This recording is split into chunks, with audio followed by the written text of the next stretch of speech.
Dude, I've always loved this movie. Steve McQueen. See, there you go. There ain't no CGI. They're not making this on a computer screen. Man, I love this movie. Bullet.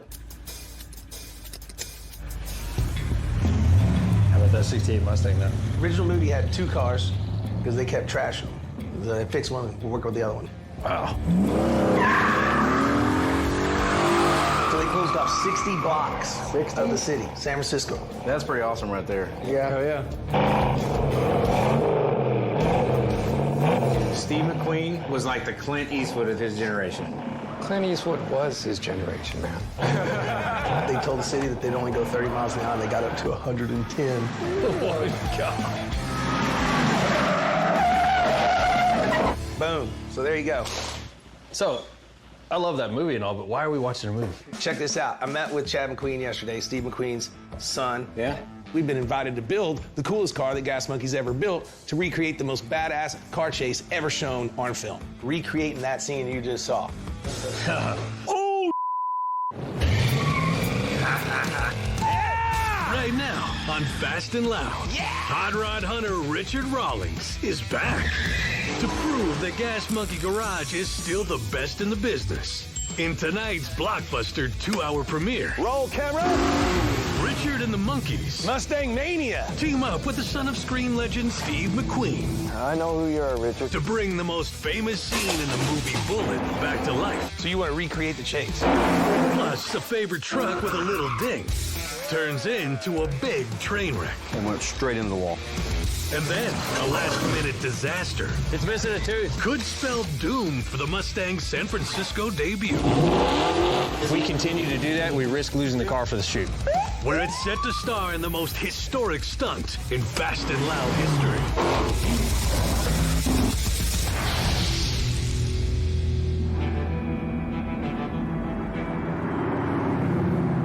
Today I'm out here at Texas Motorsport Ranch. We've been out here a few times. It's a good little racetrack down the street from the shop.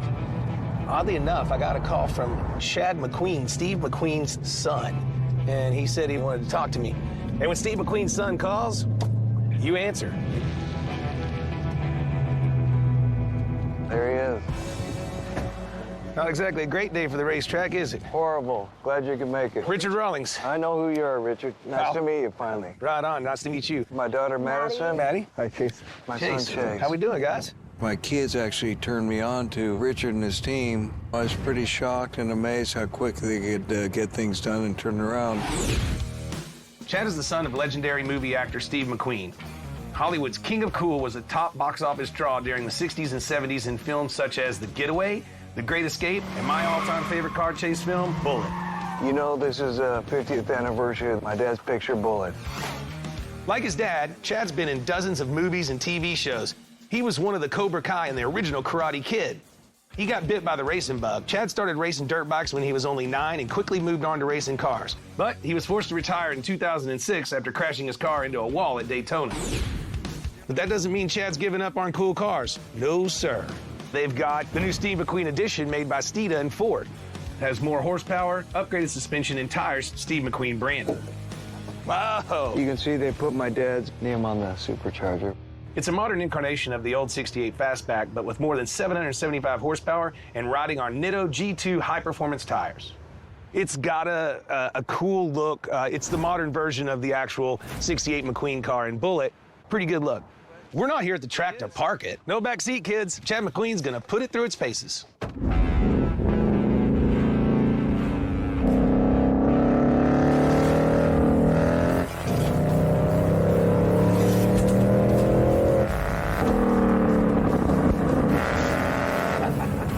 Today's already been cool doing a hot lap with Chad McQueen, but then he drops the bomb on me. The real reason we're meeting here today. Richard, the reason me and my family came out here, man, I've been watching what you do, right? We came all the way out here, dude, to find you. I've got about 32 days to get to San Fran with a replica Mustang built so it'll take the jumping and the beating we're gonna give it. And we got clearance to shoot on the streets that my dad shot. So you want to recreate the chase? Some of it. Okay. What do you say? Yeah, I'm down for that. The movie Bullit premiered in 1968. When it came to Hollywood car chases, it was a game changer. Bullitt's fastback Mustang versus the bad guy's black Charger, racing each other at breakneck speeds on the hilly streets of San Francisco. No special effects, all real, all awesome stunt driving. That 10 minutes of action, squealing tires, and heart-stopping jumps was, to this day, the greatest car chase of all time. We need something that's going to hold together because it's going to get beat to hell. If they could do it in '68, I'm sure we can do it today. Chad McQueen wants me to build an exact replica of the '68 Mustang his dad drove in the movie Bullit. Why recreate the chase now? It's an homage to my dad. Again, the 50th anniversary, dude. It's going to be seen by a lot of people. Your work will be seen. To work with you guys and the family on this is going to be just a blast. Wow, to be linked with McQueen in that chase? Well, that's the ultimate. We absolutely have to get this right because it's Chad's way of paying homage. Good way to honor my dad.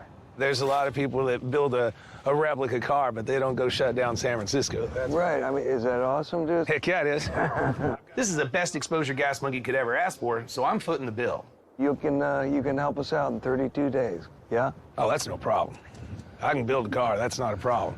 This is going to be seen by a lot of people, I believe, and a lot of diehard Bullit fans, and there's a lot of them. Well, I got my work cut out for me. I gotta go find a car. Y'all have fun. Whoa, whoa, whoa. If you don't mind, we'd like to stop in a few weeks. Is that okay with you? Yeah, let me get the car and get it torn down, and you guys can come by and see it. Give me a holler. We don't pass up a challenge at Gas Monkey. I heard that about you guys. Wow, I did not expect that. Pretty daggum cool. Chad wants this car to be built just like the original Bullit car, and that's a huge ask. To get this car with all 1960s parts to hold up through the beating it's going to get from the chase scene.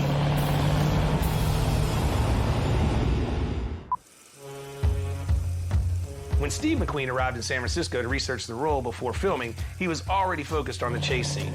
One evening, he went on a motorcycle ride with Don Gordon, who played his partner, Del Getty, in the movie. McQueen caught some air on one of the hills that night, and the rest is history.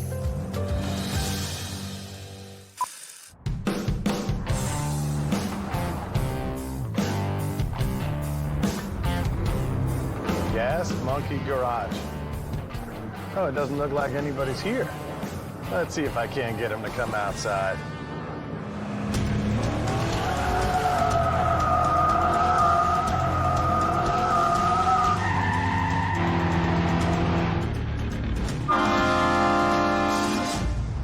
Wow. What'd you do, blow up your transmission? I'm Russell Holmes, a project manager from New York. You may know me from Richard's other business venture, Garage Rehab. I'm gonna kill two walls with one fork. Where we take struggling garages and turn them into profitable businesses. Shortest burnout ever. Hello, monkeys! True New York style right there. Loud and obnoxious. How you doing, Russell? So I figured everyone else leaves rubber here, I might as well. Does your blue truck have red interior? Did Superman's costume not have a red cape? So you borrowed his truck? I did, actually. Richard calls me up and says he's got some big plans and to get on out here. Who knows what kind of monkey business this guy's got going on, but here I am. Where is the old shiny one? Thank you. I'll let Superman know you stole his truck. That's what an air-conditioned shop feels like. Yeah, it's nice here. So I was just going over your resume here. It's pretty extensive. Maybe I could use something like that. Because these guys are busy building cars. I'm busy running companies. And then there's all this other crap to take care of. I know. You got a big empire, and this thing just keeps growing. I'm running 6 different companies from this chair. And all I have is Daphne. Sounds like what you're missing is, Russell. So I've got Russell here because I've got so much time invested in building the Gas Monkey empire that I need somebody to take care of all the things that are falling apart. I mean, here at Gas Monkey, the way I bust down doors, I need a fixer. All right, Russell, come on. But you're gonna have to lose that accent. So I can get started now? Yeah, I got the perfect first job for you. Hey, I'm calling about the 68 Mustang Fastback you have for sale. You sold it. Okay. You're in the middle of a divorce and you have to wait for your ex-wife. 75 grand? Yeah, I called about the 68 Mustang. You do? What are you looking for? All right, cool. Hold that for me. Yep. Cool. Thanks, dude. Richard! When asked about the Bullit chase scene, and what I like most about it is that it was raw, it was in your face. It wasn't CGI like a lot of the movies now where it's all made on a computer. This is real chases in real time. As it happened, you couldn't get any cooler than that. This is Buckeye, Arizona, just outside of Phoenix in my favorite town, Scottsdale. Buckeye. Chad plans to release our Bullit recreation to the world. So luckily, Russell was able to find one of the few remaining 68 fastbacks that fit our needs and the tight turnaround for this build. I can't afford to get this wrong. That's why you're here, the foremost Mustang restorer in the world. You should be able to build this with your eyes closed. Well, I can build a 68 with my eyes closed. I just need to know how bad or good this 68 is. I guess we just go to the back. I feel like this is Arizona's version of car deliverance. Oh, look at him. Super happy, smiling. He knows he's getting some money. Well, you guys, up, are like, guys? you guys look like bookends. What's up, That's Dirty my Bird? bodyguard. What's up? I'm John Shope from Scottsdale, Arizona. I'm Jeff Sizer from Buckeye, Arizona. So today we got Richard Rawlings coming out. We have a 68 Mustang Bullit car that he's interested in. Where is it, man? Oh, it's inside. Let's check it out. 68 fastback, especially after the movie itself, they became really popular either to restore or to make into concepts of that car. And so us finding one right now in the kind of shape we need is a tough deal because they're either non-existent or somebody's already got it put away in their collection. Or they want too much money, or they're rusty, or they're pieces of crap. Okay, you got some hot rods in here. Wow, I like the Corvette. Dude. This is nice. These are some sweet rides, and that's a good sign that the 1,100-mile trip out here was worth it. I need to see a Mustang. It's right over here, my man. Hey, this thing is rougher than a stucco bathtub. Listen, it'll buff out. Yeah, It won't puff out. this is straight from the motor factory, right out of Ford. This thing's They pretty don't rough. make them like this anymore, buddy. There's a reason. Yeah, there is. You guys been hunting for a Bullit car? This is it. Yeah, Yeah. Rust-free. yep, desert car. Well, that's because you cut all the rust out of it and Yeah. kind of hack some metal into it. This thing's No, rough. no, it's all done Real right. rough. I mean, there's not a body panel on the car that fits the other body panel. I guess it's a 68 Mustang. It's had some metal work done, and if these guys consider this to be a nice, good car, then, man, I got to teach them a few things. Where are all the parts? In the trunk. Yeah, there's a lot of parts in the trunk. All right, so what was in here? The key even works, that's extra. So this car's a roller, but it's an all-metal car. You can't find these cars. It's got the original stainless trim on both windshields, you know, front and back, and you can't find that stuff. The aftermarket stuff will never fit like that. You know, I can build anything. The thing is how much you want to pay for it. How much do y'all want for this $5,000 car? $32,000. Hey, the truck's still warm. I think we need to leave. Coming up on Fast and Loud, Isn't this the prettiest 68 you've ever seen? There's no motor. the Bullit build begins with a misfire. There you go. And a favorite GMG truck needs some TLC. Dude, that's bad.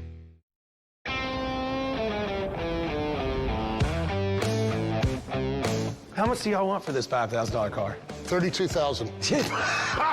Hey, the truck's still warm. I think we need to leave.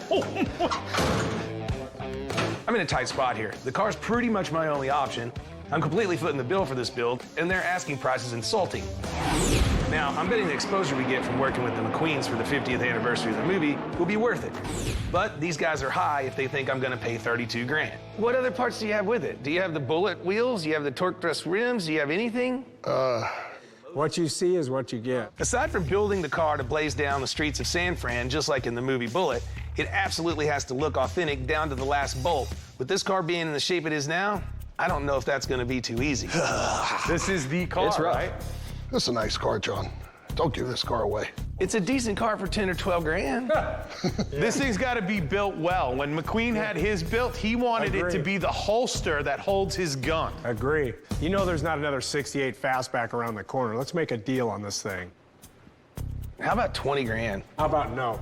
How about 20,100? How about you're getting warmer? We knew we'd have to come down a little bit, but, you know, he was trying to almost insult us at 20. I'm gonna have to redo 90% of what's done here. What's the bottom price? 27? No way. I gotta hold the line because I'm gonna be bleeding money on this one. And y'all know my favorite color is green, not red. We got to pay for a motor. A transmission. I mean, we don't have a transmission, right? No, no transmission. Okay, so there's no drivetrain. 26, go a little bit more. Does it come with free delivery? We are in desperate need of a Mustang. They have the only one we can find. And I'm not generally the one that likes to buy cars that look like this, but we don't have any options. Just do it. We got to get the car done. 26, that's it. 26, we get her done. My hand's Wheels, coming out of my tires, pocket. All right, man. Thank you. That's like 20 grand more than I would have paid for this car 10 years ago. Yeah. But the market is the market, and you got to step up and pay up. So we own ourselves a stucco bathtub for 26 grand. It's even the right color. But it's gonna be the Bullit car. I mean, Yeah, come but it on. is going to be the Bullit car. I'll call the truck and get it picked up. I'm going to start finding a motor transmission. Bird got the monkey. Wait till Mike Coy sees that. Oh, I can hear him crying already.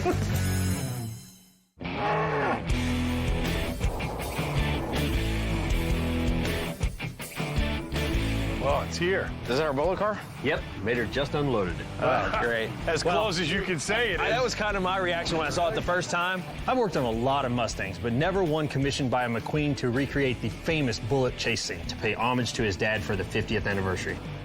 Isn't this the prettiest 68 you've ever seen? She's rough, huh? Yeah, she is. Well, the boss is happy about it, obviously. That one looks nicer.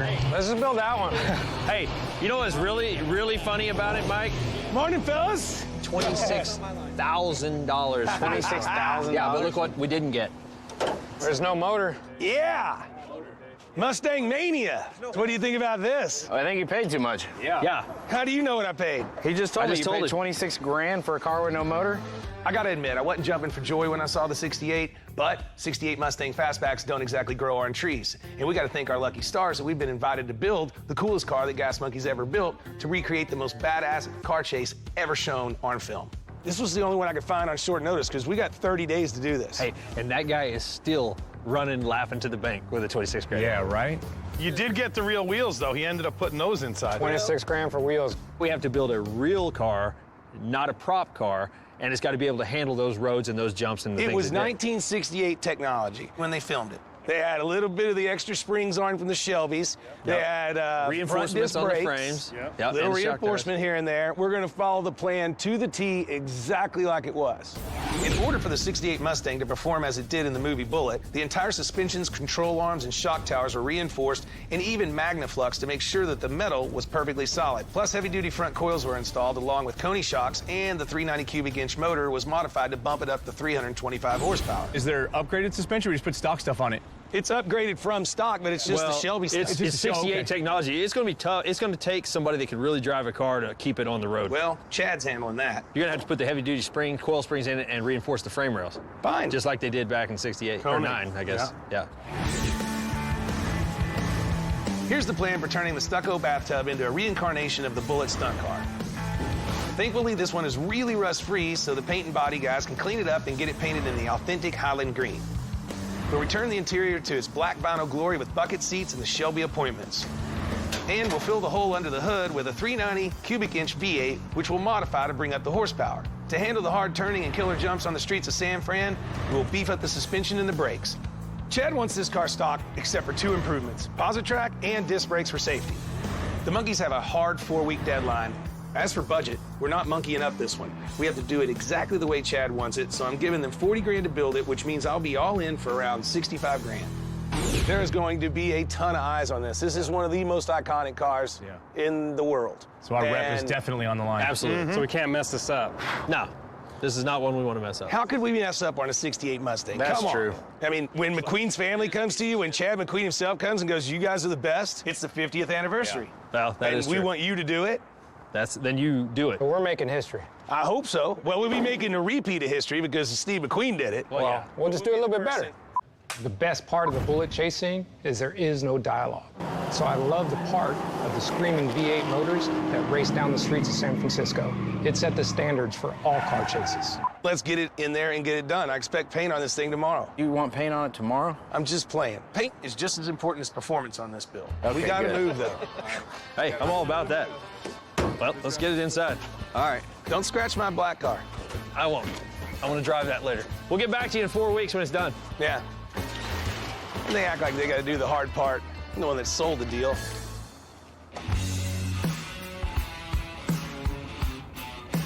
Tony, why are you always sitting on the car? Because I'm trying to fix the body panel. Oh, Are we putting it on the lift or what are we we doing? are, but we got to get all this other stuff up first. We're about to tear down the 68 Mustang Fastback. We need to get the shell off to the blaster, so once we get it back, we can see what potential rust or damage we may need to repair. Okay, so we're gonna keep all the stainless around the windows, and since our car is one of the rare ones that has all the factory stuff, we're gonna get it redone because the repop stuff does not fit at all. Let's get this thing blown apart, everything off the outside, and then we'll put it on a lift and take the suspension down. Get it under rotisserie and get it over the sandblaster. Word. Bullet Mustang, baby. Just turn around, stand up, and then we can take it off. Lucky for us, there's no drivetrain or motor in this car, which makes the teardown way easier. Hey, lay all this stainless out on the middle of the floor. We're gonna get it all together. The key is to make sure we save all the original parts that we can, especially the stainless steel trim. And anything else that's aftermarket can bite the dust. I feel like this has been apart before. What? Richard said this is a one-owner, original, never been apart. Got it? Yep. Ejector window. There you go. Hey, score. Done. That's one way to get it out. We didn't need it anyway. Come on, baby. Come on. It's pretty cool that Chad McQueen picked us to build his car for him. I mean, Hell yeah. of all people he could have chosen. Yeah, that's pretty cool. I'm pretty excited about it. There you go. That's win. Yeah. That one's rust, huh? Yeah. Broken and rusted. So once we get this thing up in the air and yank all the rest of the parts off, we can see the full extent of what's left after 50 years of wear and tear. What? Look at the damage. Yeah. The rusted out pockets. It's all junk. Quarter panels are spliced in. Junk. We'll have to make it nice. Fire, fire. Since what we're building is a stunt car from 1968, safety is a huge concern. The idea is if Jeremy and I can identify all the weak spots in the unibody, we can repair it much quicker when it comes back from the blaster. Car's a big old beater, dude. Ooh, that was uneventful. It's already quite obvious we're gonna have our work cut out for us. Yep, rougher than a stucco bathtub. And that's how you dismantle your Mustang before lunch. Phase 1 complete. Let's get this thing on the rotisserie and get to the blaster. I'll steer.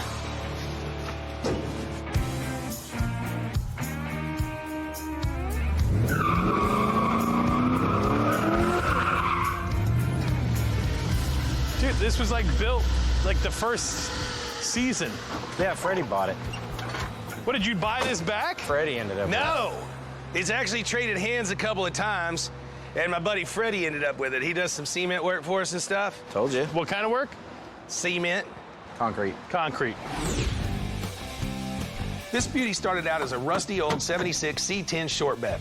I bought it a few years ago right down the street from the shop. 30 days and a ton of money later, the guys built it into one of our coolest show trucks ever. I took it to a big charity auction, and my buddy Dennis stole it for just 85 grand. 85 grand. Well bought, Dennis.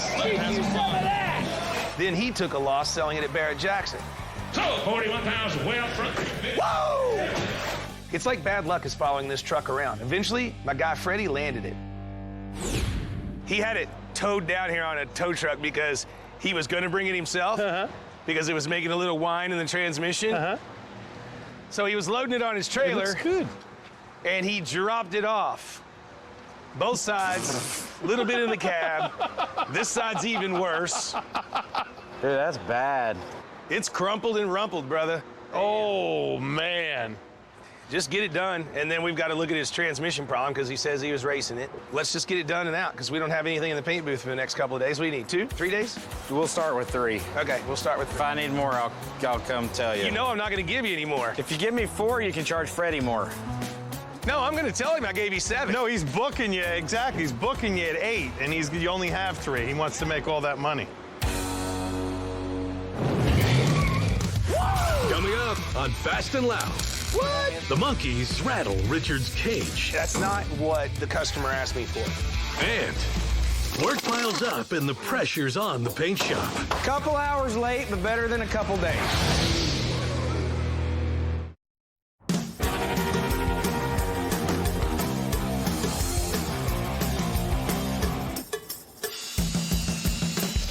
Tony and I stole the Mustang shell for a bit to finish stripping the paint left after sandblasting. The paint guys aren't going to take any heat if this one ends up behind schedule. I guess we have to get after it, huh? We're not just dumping it on you. We're here to help, but... Hey, thanks. We're building this car so it can do the same stunts that made the chase scene in Bullit a classic. and we're the first people ever to be given permission by the McQueens to do it. But we're finding shoddy metalwork, cracks, and bad welds. Like in here, they've welded the spot welds. Yeah. It's all good, right? Except from over here, you can tell they didn't penetrate or hit anything. Oh, nice. I can see you moving it. Yeah. Great. We've got 2 missions. Make it straight and make it strong. Here we go. We know this car is going to take a beating on the hills of San Francisco. So we're going to do everything we can to strengthen it while still keeping it period correct. We went through and stitch weld all of the seams to help give it rigidity, help give it some extra strength, like a race car would do for when it's going to perform in San Francisco. What is happening? What's up, boss man? We're welding, man. That's a lot of people welding. Yep. Kick ass. Well, we got to get to paint today. Yep. All hands on deck. All hands on deck, yep. Getting ahead of the game, man. Watch me do this. Not. No. Do it. Go right ahead. The reason we're doing that is we want to do a lot more to this car than what you talked about. Well, we don't have a lot more time or budget. We need some suspension that can handle a jump. I have a feeling while they're making the movie, they would jump it, things would start to go bad, and they would patch that up and do it again. Or pull in another car. We got one time to make this right. And you got to have a motor powerful enough to get this car up and down the road. And what do y'all want to do? Extra paint so it's so slick that the wind just rolls off of it? Nothing extra. Just paint it. That's not what the customer asked me for. They asked me for the exact 1968 technology. The biggest fear I have is that we're going to get out there and whoever's driving this car is going to start complaining about how poorly it handles and it has no power, and I don't want our shop to look bad. I'd love to do cool stuff to Mustangs, you know that, but they want the exact car. I don't think the monkeys really get it. I mean, if we screw this up, that's like ripping up the Willy Wonka golden ticket or stepping on the golden goose's neck. We got to focus. I guess the customer's the customer, but we sure would love to make it better. I'd love to build a better car and make it a cooler scene, but Chad McQueen wants to do exactly that scene. All right. I just think he's going to be seriously disappointed. I don't know what to tell you, except for this is badass. We're building a Bullit car with Chad McQueen. I mean, come on. Oh, yeah, that part's exciting. And y'all are all sitting here going, let's do this, let's do that. All right, we'll bite our tongues and we'll get it done. Jeez. What's wrong with these guys? We're getting to build a Bullit car for Chad McQueen and close down San Francisco and go race it. I mean, really?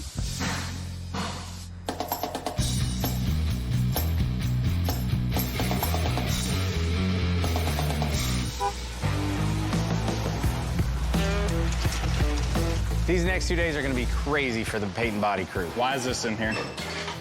That's a good question. That is a good question. We got to knock out the paint and body work on both the C10 and the 68 Bullit Mustang.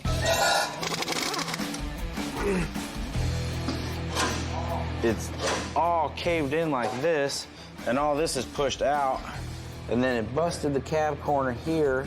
On the C10, we'll knock out the dents on the passenger and driver sides. There it is. Fixed. Looks good. Give it a slick coat of filler to make it smooth. Sweet. I'm gonna free ball this paint job. Use the WAG method. What's the WAG method? Wild ass guess. And then reshoot the green and hit it with the white. Once it dries and gets a new coat of clear, she'll be good as new. And then tomorrow, we'll paint the 68 Bullit Mustang, and that's when the real work begins.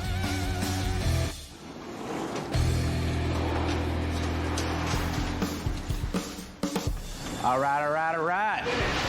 Couple hours late, but better than a couple days. That's right. You know what I'm saying? Luckily, the car just needs a moderate amount of body work to get it ready for fresh paint. But because it's going in front of the cameras, it's got to be extra right. We can't have Chad McQueen finding any flaws when it's time for its moment in the spotlight. I did have to skim, as you can see, almost the whole quarter, but the rest of the car is actually pretty good. I think the guy's side over there is pretty high and tight. You know, they just got a couple dents here and there. It's a good thing we got Keenan back because we needed an extra set of hands to get this done pronto. But some things can't be rushed. It needs a coat of sealer and some dry time before we can yank it out of the paint booth and block sand it smooth.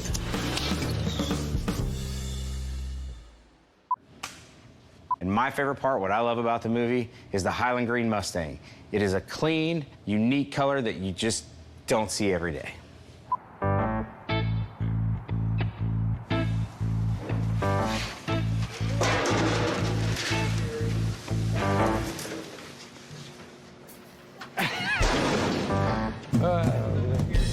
The guys finished up their metalwork, and Mike made his first pass of primer. Now we just got to make sure that we have a nice, even surface for paint. Keep our fingers crossed, because Richard's already complaining. that we don't have it done yet. In order to make sure the body is perfectly straight, we're gonna spray on a guide coat. As we sand it off, the block's gonna skip over all the valleys and scratches so that the guide coat will allow us to see any kind of imperfections in it. We'll fix those and then do a final prime on it, then a sealer, and we're ready for paint. It took a little work finding the exact color, but this is the exact color it's supposed to be. I think it's gonna look great, but I don't know until I get in there painting, then honestly, y'all are wasting my time. The Highland green color of the Bullitt Mustang is as iconic as the car itself. It'll be the first thing Chad McQueen notices when he sees the car. And millions of people will be seeing it at the end of our show when Chad unleashes it to the world. So it's got to be right. But a painter's work is never done. Now the C10 needs some attention to fix that noise that's supposedly coming from the transmission. I don't even hear anything wrong. He says it's when it drives. And then Jason was saying you could hear in the tranny tunnel, but it could just be low on transmission fluid, for all we know. Put it on the lift and see. We got the paint and body work done on the C10. Now it's time to take it outside, put it on the lift, and see what kind of noise it's making. That sounds like a rear end. That's definitely not up front. Right away, we could tell that the problem's coming from the rear end, not the transmission. So we're gonna start by checking the fluid and kind of see what that tells us. Ooh. Ooh. Oh, I see it. Ooh. Metal. That's not good. You see it, right? Yeah, I see it. It shouldn't be so metallic-y in my fingers. The good news is there's lubricant in there. The bad news, well, it's kind of glistening. That means there's tiny little shavings in there. Let's drain it and see what it does. Oh, that's nasty. Oh, that's nasty. It shouldn't be so thick. We drain the fluid through a filter to see if maybe a gear broke and drop a big piece of metal. I don't see any big chunks. I just see light wear. There's no broke gears. The next step is to pull the housing and take a look at the gears. Oh, that stinks. Oh, yeah, they're shiny. But not only that, it's half gone. Oh, yeah, look at the thickness. The teeth on the gears were all worn down. So either it was the fluid ran low, or the amount of play, or what they like to call lashing was wrong. Either way, we're gonna have to send it out and get a new set of gears put in it. This is definitely our problem. Yeah, we found it. Yeah. Let's look just like oil, not whatever this is. Let's go order some parts and clean up.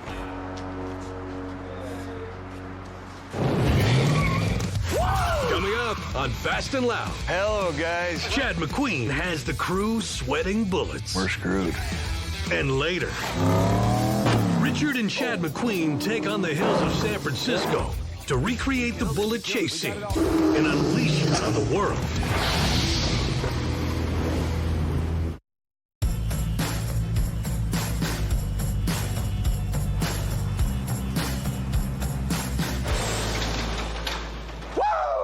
All right, guys. That was an exciting Richard. Car's coming over. I want it put together and very quickly. Mike Coy and the rest of the paint shop nailed it. They got the Highland green just right. It looks just like the original, so it's not only gonna perform, it's gonna look good doing it. Time's a ticking. Which one do I got here? You've got the driver's side. Yep. This Mustang's going to be hitting corners in San Fran at speeds up to 50, 60 miles per hour and a top speed of 100 miles per hour in the straightaways. So a good suspension on this car could be the difference between staying on the road or splashing right into the Pacific Ocean. During the original filming of Bullitt, the cars took a huge beating. It said that they wrecked 2 Chargers and one of the 2 Mustangs. During production, the stunt crew had to inspect the cars nightly for strength and structural integrity. So I'm putting these bigger coils in for the 390 block, up the suspension, beef this thing up a little bit, disc brakes in the front, which it had drums initially. Disc brakes will help Chad McQueen's driver handle the hard turns and provide safety. Drum brakes heat up, they don't cool as well, and when they do, they can fail. And we definitely don't want that on the steep hills of San Fran. All right, Mike. We got fresh paint, dude. You gonna go this way? This thing's still hot. Mike painted the rear end housing black to keep it movie specific. Now we'll mount it to our leaf springs, install our brakes. Excellent. Then put in our third member. We sent the old third member out, got it all redone. We've also put in a limited slip, posi track, whatever you want to call it. But basically what that does is if one wheel starts to spin faster than the other, it kicks to the other wheel and gets it spinning too. So that way whenever we're doing any kind of burnouts or sliding around corners or donuts or anything, both wheels are spinning. It makes it a lot easier to drive. 1, 2. 8. Okay, yeah, I couldn't have got this. Dude, this is positively a Bullit car, huh? You think it'll be bulletproof? But my favorite part of the Bullit chase is the green Volkswagen. It is in every scene. It gets passed like 3 or 4 times. It's obviously a big screw up, and I love pointing out people's mistakes.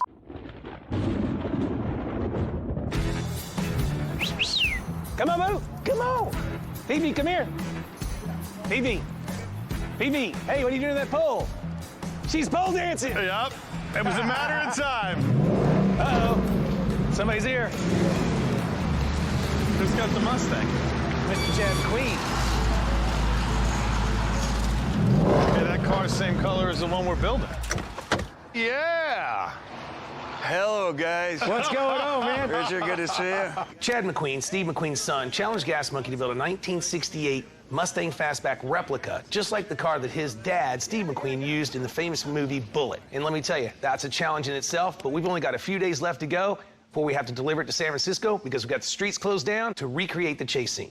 Richard, what is this thing? This is my pride and joy. I've been having this car for a long time. It's a 68 Shelby. It's a replica of the car that was in the Thomas Crown affair with Pierce Bronson and Rene Russo. Now, more important, I'm here to see the real Mustang. Well, let me tease you a little bit first. I tell you what, we are kicking ass and taking names on this thing. You're going to be quite impressed. So far, we've been able to finish the hood. Okay. That's about as far as we've gotten so far. Yeah, so if you like this, you... I'm just kidding. Is there a doctor here? This is it. Surprise. Oh, my God. Hey, guys, this is the gentleman and his kids that we're building the car with. This is Chad McQueen, Steve McQueen's Hey, guys. son. Nice to meet you. Mike, I know you. I know he's on a tight schedule, but I have faith in him and all the guys. The hard part's done. Parts are all built, parts ready to go in the car. No kidding. I expect to see the car that was in the motion picture. I don't want to be able to tell the difference. The only thing different I am shooting for is a mechanical strength. Did you do a little more reinforcement for the jumping that's coming up? The big problem they had during filming was they were breaking pans, because we'd hate to go down and break on the first jump. Once that happens, the day's done, you know? If that happens to us, we're screwed. I'm gonna need a skid plate or a bar, and that's totally doable, right? Didn't we tell Richard this car need reinforcing? Because I'm pretty sure we did. This is going to put us way behind schedule. Once the motor's in, that's when we'll do the pan like you were referring to so we don't squish the oil pan. With only a few days left, Chad McQueen's here requesting a skid plate to protect the oil pan. Now, I get why it's needed. I mean, these cars were put through the ringer back in 1968. The Bullit Mustang reached speeds of 114 miles per hour when shooting the film on some of the world's most punishing streets. But Hollywood came prepared with an extra Mustang to use as backup, and by the end of the shoot, both cars were badly damaged from the balls-out, old-school stunt cut. Unfortunately for us, we don't have multiple cars. It's a one-and-done deal. Now, this is all, I mean, it looks fantastic. I can't wait. How are you on time? Tight. Tight? Like really tight. Especially since it's going to be at least a 2-day drive to get it up there. You don't want to push it out a day or two, do you? I can't. San Fran will not let us do that. You know, they're blocking the streets. I don't mean to put pressure on you, but I came to you guys because I know how you work. So I don't think Richard has failed once. Am I correct? Yeah. So I'd be really pissed if this was the first one. I'm excited, guys. So thank you all very much, and well, we'll see you in a few days. We were behind already, and with the addition of the skid plate, that puts us even further behind. So one screw-up could really mean we're screwed. You got time for a cold beer? Yes. I know it's heavy. Oh, look at that. Nice, ready to bolt right back in. We got the rear end for the C10 back with the new gears in it. All we have to do now is get that baby back in place. It's so heavy. Button it up and cross our fingers. So far, so good. Victory. I'm scared to drive it. They think we're just painting body guys, so I guess Jeremy would be the one to road test it.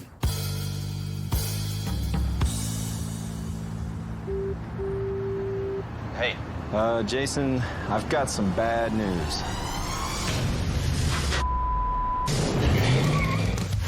Coming up on Fast and Loud. We got one too many carburetors. Mustang motor problems multiply.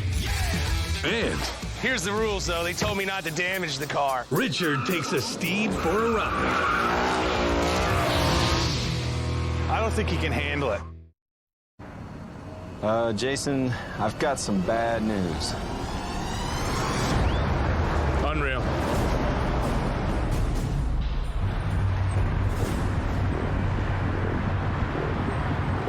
Cruising along in the truck, and the 18-wheeler ran me right almost into the wall, and trying to avoid getting smashed between the trailer and the wall, the truck lost control, hit the other wall. Now the truck's just toast. Jeremy was coming down the service road in the 76 C10. 18-wheeler put him right into the wall, and worse than that, not only did he run him into the wall, he took off and left the scene. Ultimately, the truck's a total loss. This is a total job. Just makes you sick. The entire truck's gone. Now I gotta call Richard. This won't be fun.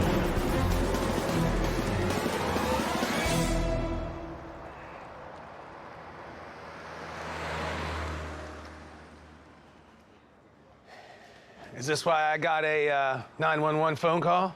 Yeah. I don't like these calls at all. I don't either.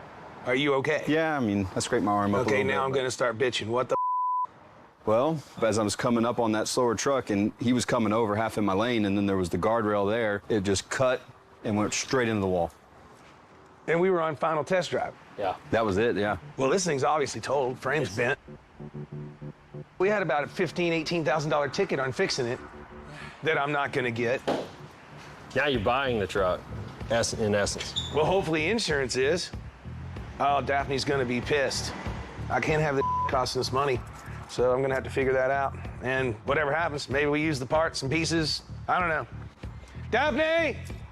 I'm just glad you're okay, but man, it still makes me sick. Not gonna be okay after Daphne gets to him.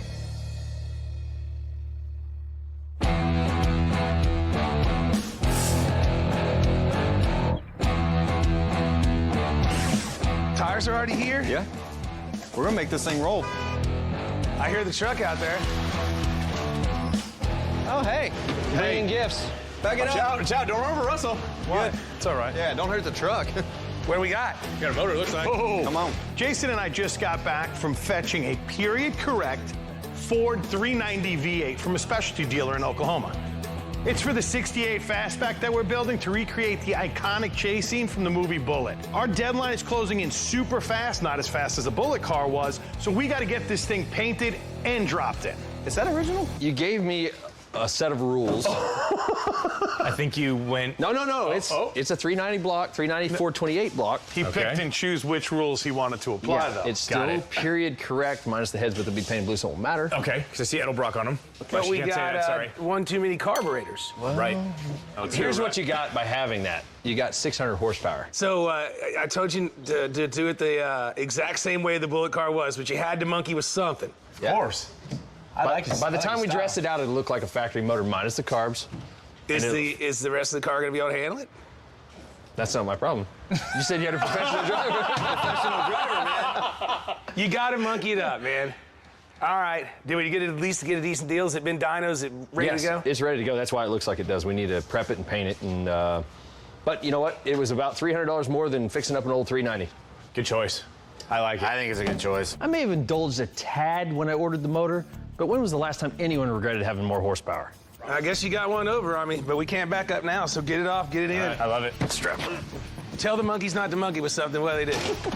Monkey. Exactly what we're not supposed to. Monkey and get it painted. I believe that having more horsepower is great, but that could lead us down a trail of unknowns, and I don't need that right now. Chad wants a car that looks exactly like the one that his father drove in the original Bullit movie, so that when you raise the hood, it looks just like it's supposed to. Our motor for our Mustang, we got to get that factory appearance, and the way we're going to do that is we're going to paint the motor to look blue like it would. So we're going to paint the aluminum heads, and we're going to paint the intake and the block.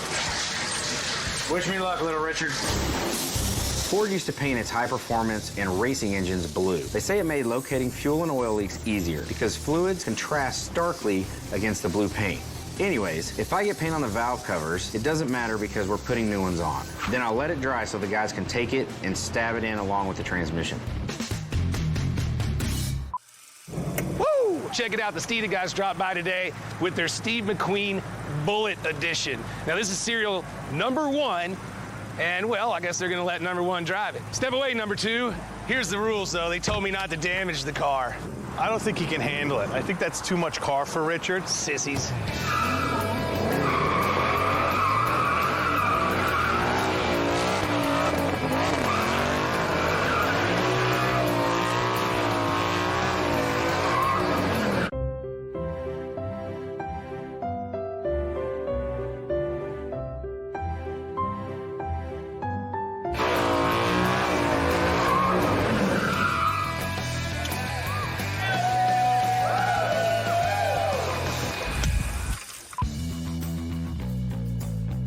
Ah, sweet, the headers are back from powder.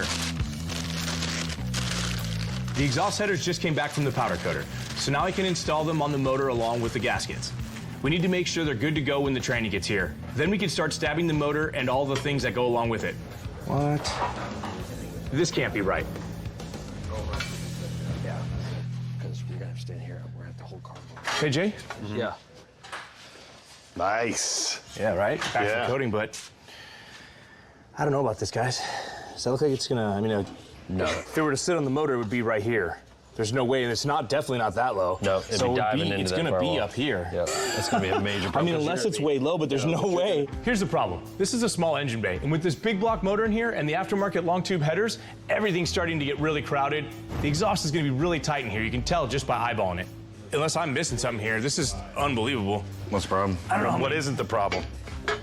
Look at that. There's no way. Right there's the firewall, yeah? The bell housing tunnel. One thing after another. Here's the thing. You can have a bigger motor if you want. That's fine. Hell, it's the Gas Monkey way. You need to have clearance, though, for everything else coming off of it. If you start having clearance issues, and if everything starts rubbing into each other, you're going to have problems. What do we order them for? Do we order them for a Mustang? They're ordered for this motor, but they obviously do not fit this motor. Not with Okay, the... well, what are we going to do to solve its problem? Find a different header or modify it. Oh, my God. Our only solution is we need to have Chad order a set of headers that'll fit right onto this motor and into this engine bay. If we don't get this motor in today, Richard's gonna blow a gasket. At least it's going smooth and you have no issues. Yeah. What the hell, guys? Why is the motor not in? Wrong parts, wrong parts, wrong parts. This is starting to be a problem. It already is a problem. We're a little tight. Yeah. So I'm starting to panic. The issue is that we've got a motor that we've got headers that don't fit. We've got factory manifolds that don't fit the heads that we upgraded on the motor. So we've got this snowball effect of things that keep going wrong. So I should have just went stock instead of trying to give him the extra horsepower. This change of motor idea of mine, terrible idea. It did snowball, didn't it? Yes, I mean, the idea was to get the most horsepower out of this car, look stock, but the fact of the matter is the headers are a pain, major pain. Yeah. So if we just stuck with the regular 330 horse motor, we'd already be done. We are still waiting on a transmission that the car doesn't have, so even if we have a motor in here, we have no transmission. Is there any good news? The rest of the car looks sensational. Yeah. Every time Jason goes off the rails and starts adding things or changing things on builds, this is exactly what happens.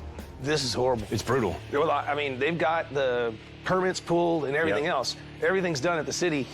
I can't change the date, period. This is a huge deal for us. I mean, Chad McQueen wanted to do something in honor of his father, Steve McQueen, and we've got to get the car built and into San Francisco in time to do the shoot, and it's got to perform.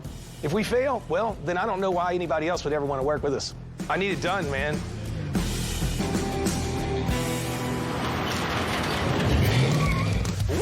Coming up on Fast and Loud. This engine was already dynoed, yeah? Yep.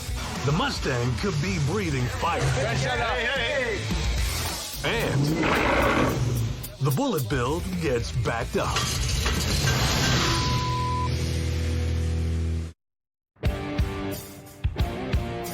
Let's go. There we go. We're gonna get lucky today. I feel it. We're trying to get a lot done today. Our goal is to stab the motor and install the new headers and transmission. Hand down. Down. Okay. Come back up a little bit. How you looking, Jerms? I'm right on my saddle here. I'm pretty good. It's going to be tight for those headers, though. There's a big motor in here. Like, it's tight.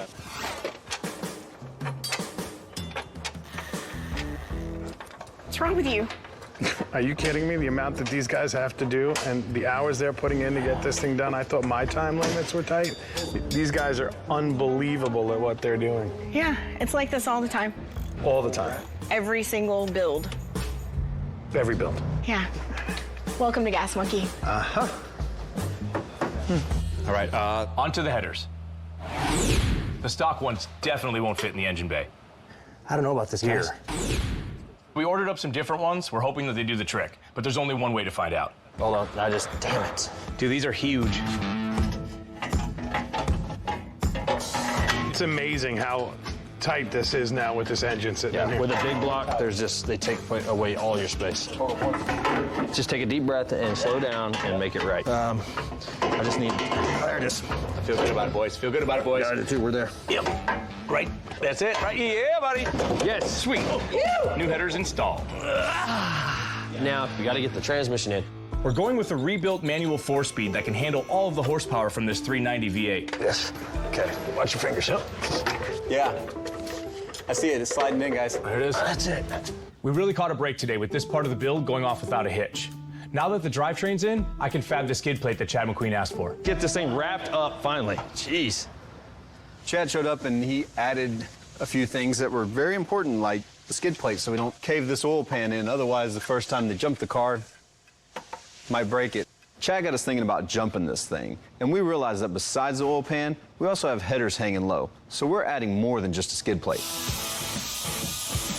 One thing we're gonna add is these subframe connectors, and what that'll do is tie the front subframe to the rear subframe and give it a little extra strength. They'll also act as big slide rails, basically, so when the car bottoms out and slides, it'll hit this, not the actual underneath of the car, and hopefully when they're done jumping the streets, the doors will still open and close without the car being a little buckled. While Jeremy welds in the subframe connectors, I'll add some pieces to protect the oil pan. It's not your average skid plate. It's kind of weird. They're just going to be two bars, essentially bash bars, that if this thing kind of comes into contact with the ground, it's just going to skid out instead of catching the oil pan. I would like to run a bar across here and attach it in here. We should be more than strong. That's all she wrote. All right, that's it. Much better.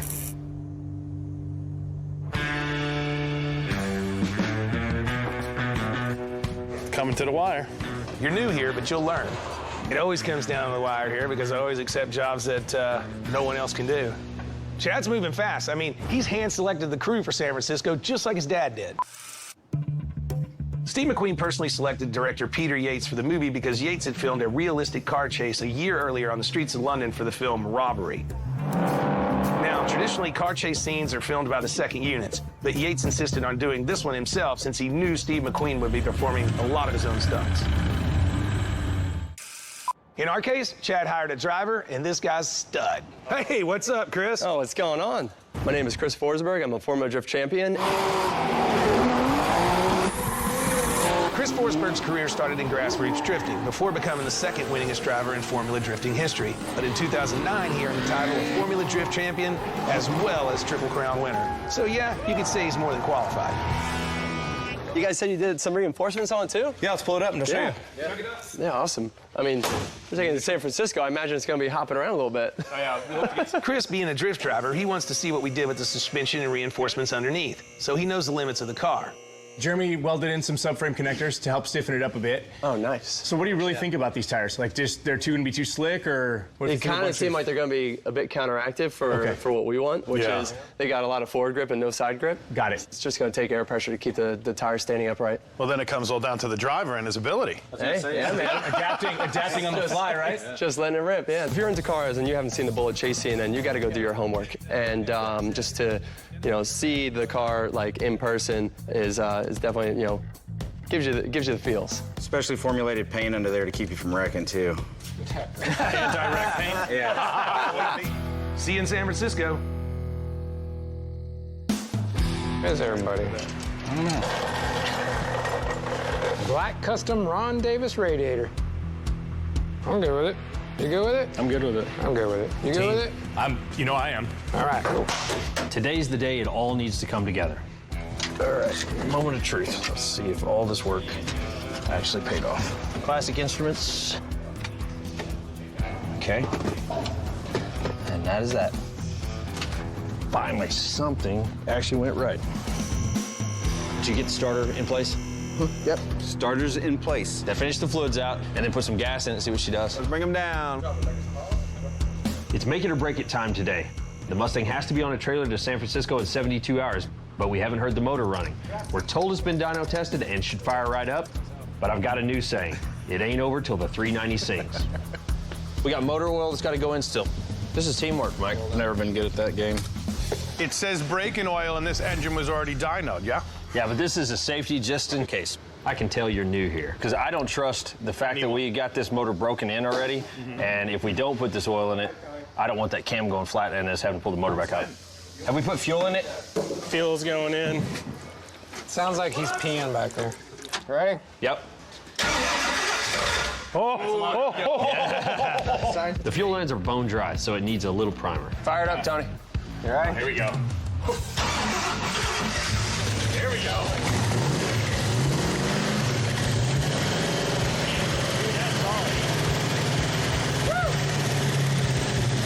A little bit.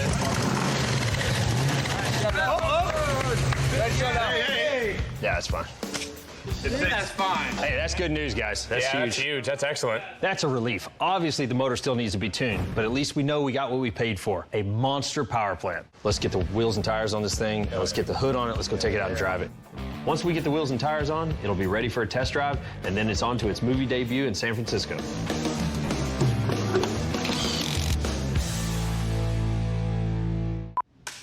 Out of all the badass moments in that chase scene, the Highland Green 68 Fastback is the reason I wanted to be a Mustang restorer. They had cut all the badging off, made it super sleek for filming, and it was just one of those iconic cars that you never forget. Wheels on test drive? Yep. Jeremy, even though you wrecked the C10, I need you to drive so I can listen for any problems. Did you get the keys? Back off. I got the door. We're coming up on our deadline to put the Bullit Mustang on a truck to San Francisco. Yeah. All systems are go, and Jeremy and I are taking it out for a shakedown cruise. I'm kind of jealous of Chris Forsberg, the stunt driver who will be doing Steve McQueen's reverse burnout. It's not exactly San Francisco, but I can try one here in the parking lot. How do you do this again, like this? Like... Hey, that was very dramatic. Dude, the wheel hop is horrendous. That was just like in the movie, though. Shoot, won't go in reverse. Not again. Coming up on Fast and Loud. It's missing a tooth. The monkeys are set back by a broken transmission. You killed every bit of that one. And in San Francisco, the Mustang faces a smoky future. What the hell is that?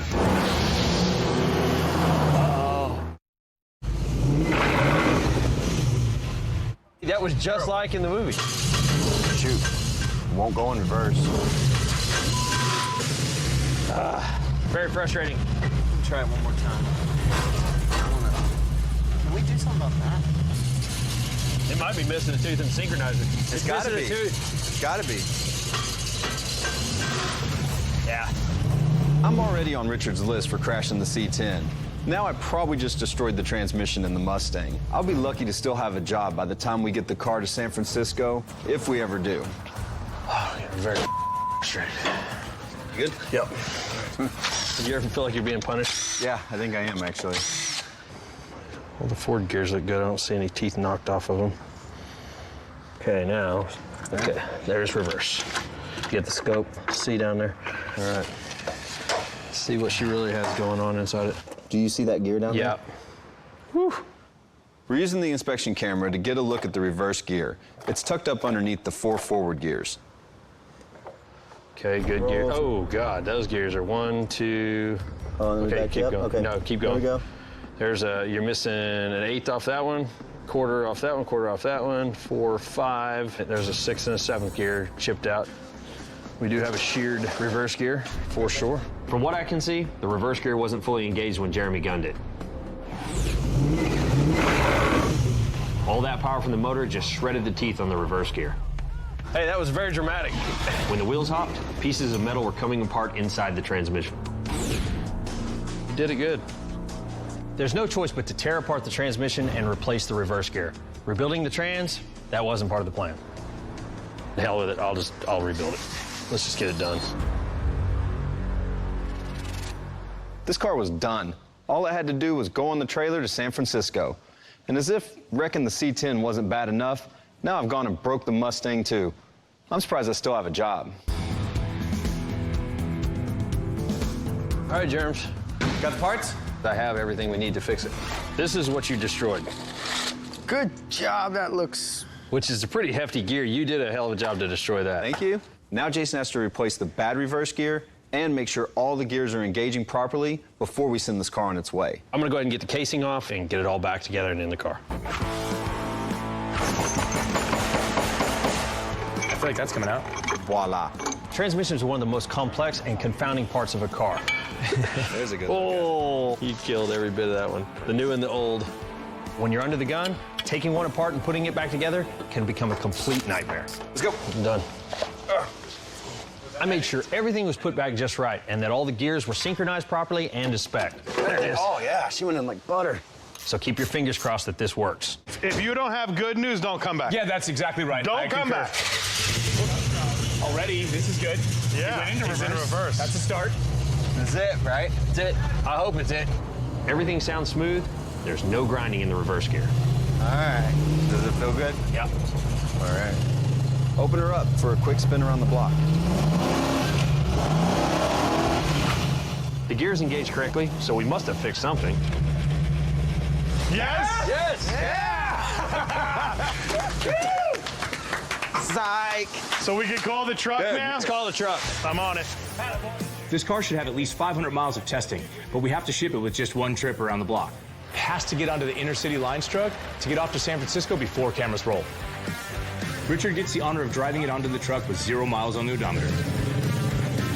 Sounds so good. Oh, never thought that day'd come, huh? Right? Yeah. And we'll just have to hope that the Mustang can handle the mean streets of San Fran. Whoa! San Francisco, here we come.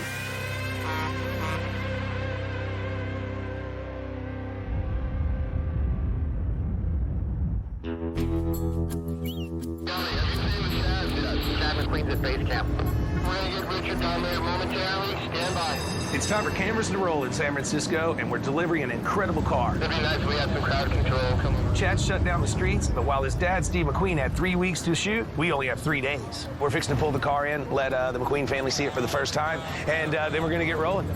All right, man, here she comes, so check this out. Oh, here we go, buddy. We put it through the paces, I promise you.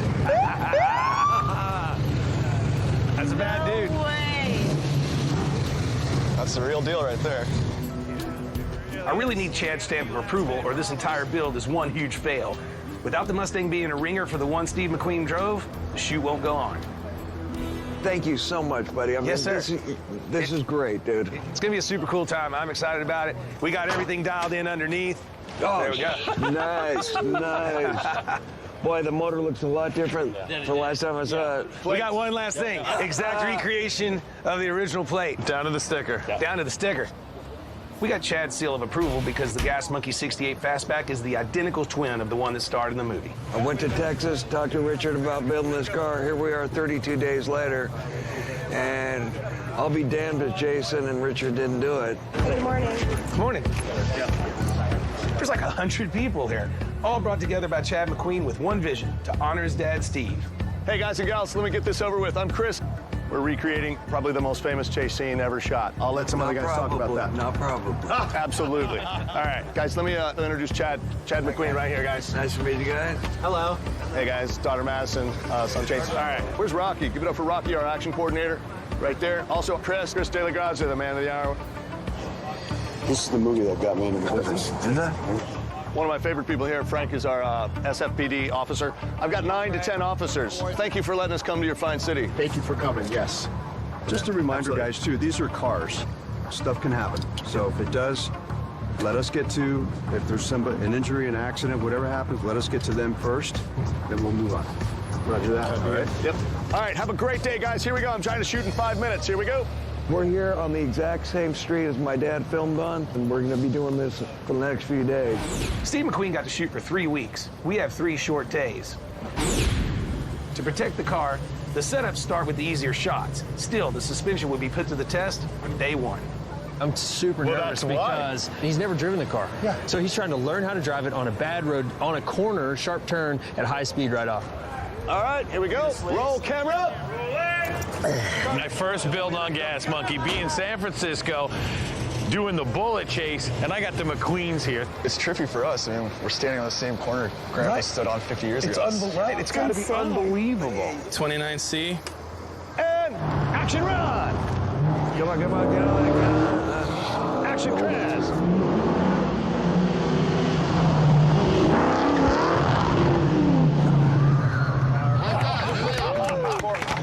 Unreal. It's so awesome. I got a little chilly. Yeah, me too. That is so sick. With each take, we up the speed and the stress on the Mustang. Ready? And 3, 2, 1, Chris! Action, action.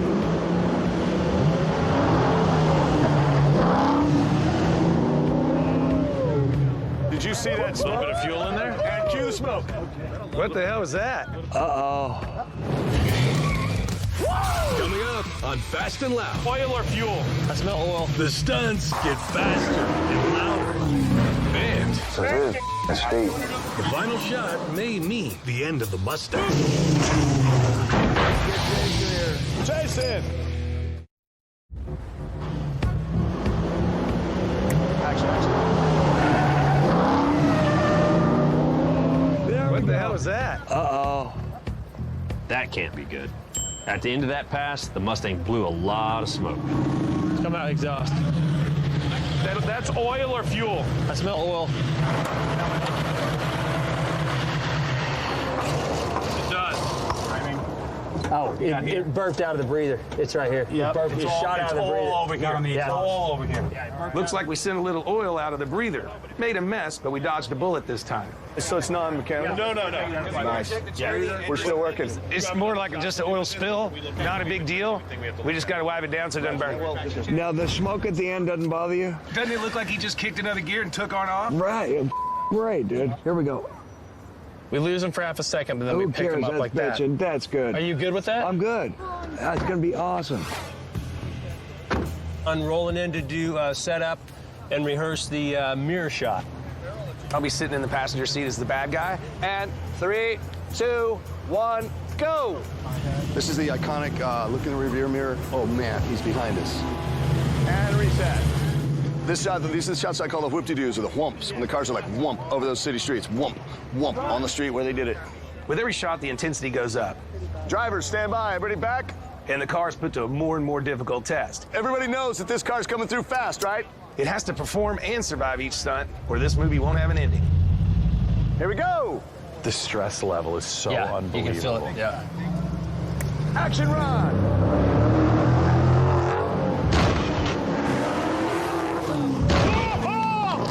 That was awesome. It's scraped. That's okay. It's got a guard on for that reason. Scraped. No, that was me. No, it's scraped. Holy that was fast. That's why we added a skid plate. Oh my God. That was beautiful. It was like flooding up a bunch going up the hill. Was it? Zip it over to Jason real fast. Let's take a look at it. The skid plate we added did its job, but something else has gotten weird. Hey, you can go and shut it off for a minute. I'll take a look. It's running like total now. After the one. Got gas. It's leaking gas. yeah. It's loading up big time. It's got gas all over the intake. Guys, give me an extinguisher right away. It's one of the floats are stuck. Yep. Right now we got a float stuck on the back carburetor. Hopefully we just tap down, clean up the gas, and get back after it, but until we get it apart, we won't know. We planned ahead for fixes like this and kind of borrowed Rick Morey's Mustang garage where we can work on the car overnight. I was right about the carb. The floats needed adjusting. Turns out we also had a faulty alternator, and while we're at it, we'll change the oil. Then our Bullit Mustang will be ready for even tougher day 2 of filming.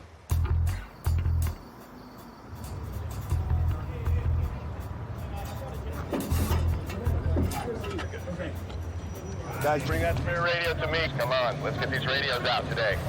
Today's day 2. It's beautiful. Couldn't ask for more. I'm gonna do a rehearsal now. Jason got the car up and running right, and the suspension held up great yesterday. But today I'm kind of nervous because the transmission is going to be tested to its limits, recreating another scene from Bullit.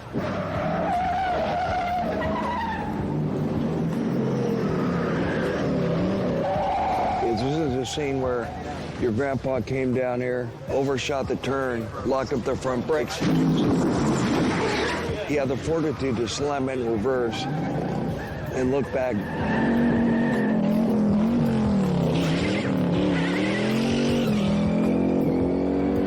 Now people say he did that so he'd get a close up. Out of the window, yeah. But he had to see where he's going. It's got to look organic like your grandfather did. That wasn't a part of the original script. No, that was not. In fact, Peter Yates wanted to cut that and redo it. My dad said, no, let's keep it in. It's real. And look, it's 50 years ago today, and we're still talking about it. How fast do you think they were coming when they came here and made this? 35, 40 miles an hour easy. I'll be standing on this side. He come down 35, 40, hit the brake, downshift, take the deal, slam it, gone. We don't want any of that emergency brake slide. Everything's got to be at speed. We just got to try and stick true to my dad's vision. It's business time. Quiet down. 3, 2, 1, action.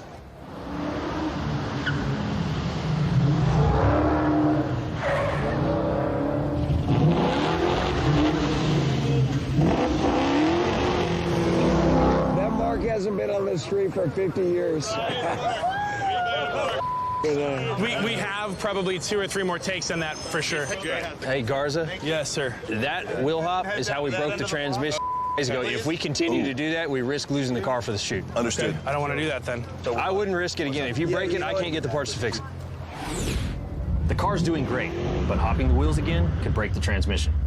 You want to risk one more hop, right? I told him if he can be aggressive, just don't hop it aggressively. If you can get a good burn back, fine, but the hop is dangerous. Okay. Watch the corner. I am a nervous wreck. It's like watching your kid perform in sports or something.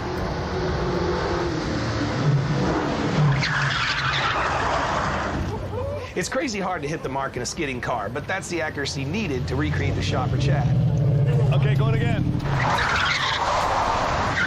Don't back up. One more time, action. I don't want to do this because I know your dad didn't do this, but we can always try, I can get a rig so he can grab the e-brake and lock the e-brake. No. Let's keep it to my dad now. My dad would twist. And we'll go again. It just makes you appreciate my dad's driving ability. Hell yeah. Like I told you, that's why I got into this damn business. Going again. Go, baby, go.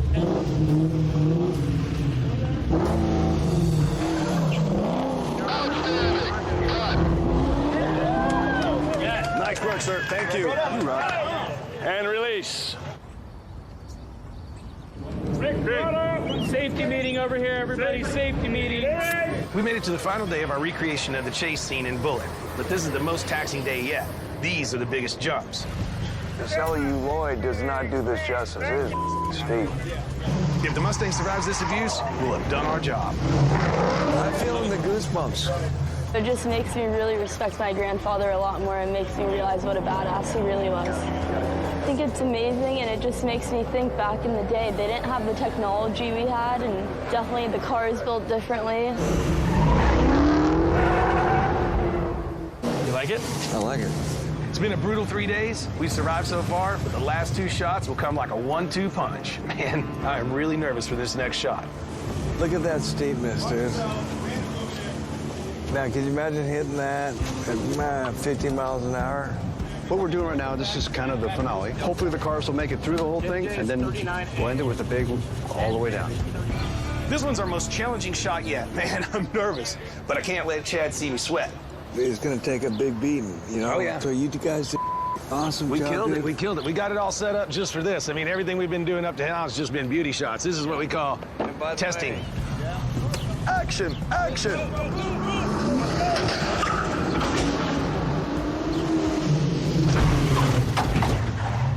What was that?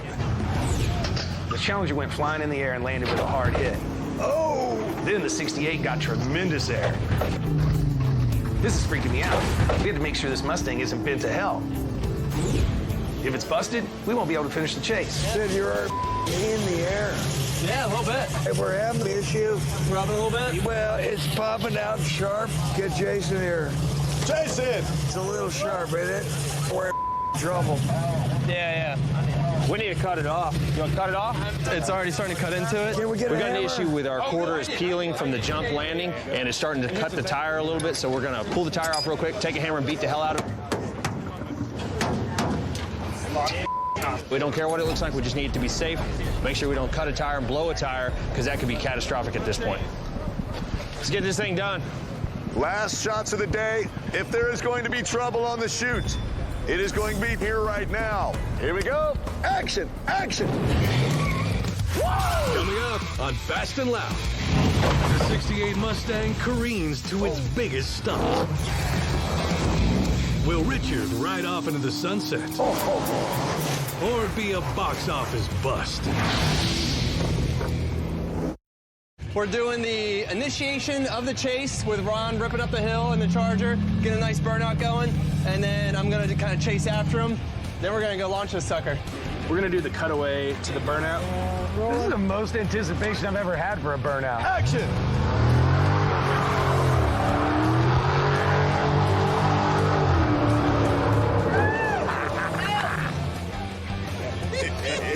That's a wrap.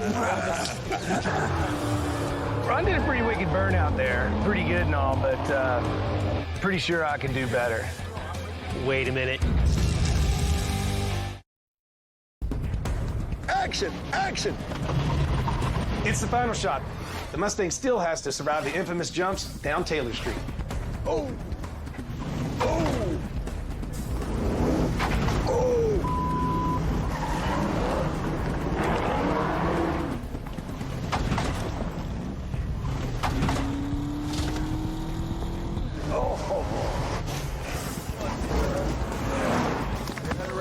Guys, give it up for the cars!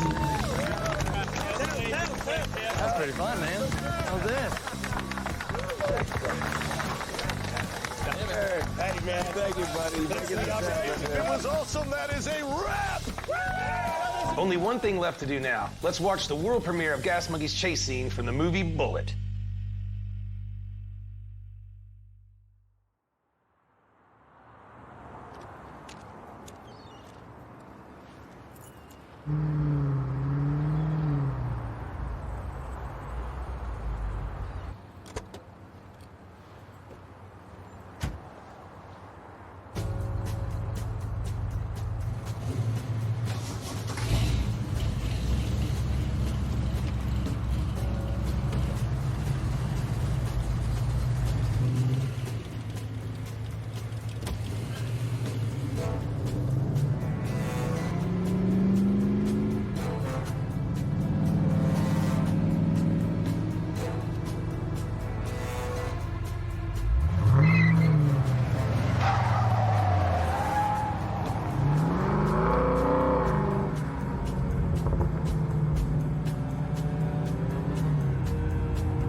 awesome. You guys absolutely killed it. Car couldn't have done better, and we got this thing airborne many times. Why did they need 2 cars back then? I mean, come on, really?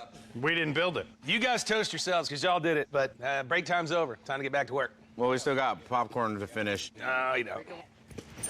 Oh. Good job. Are these teasers, right? Chris? Yeah. Is it possible to get some greenery? Oh, like foliage for the front of, of the frame? Grip department, grip department.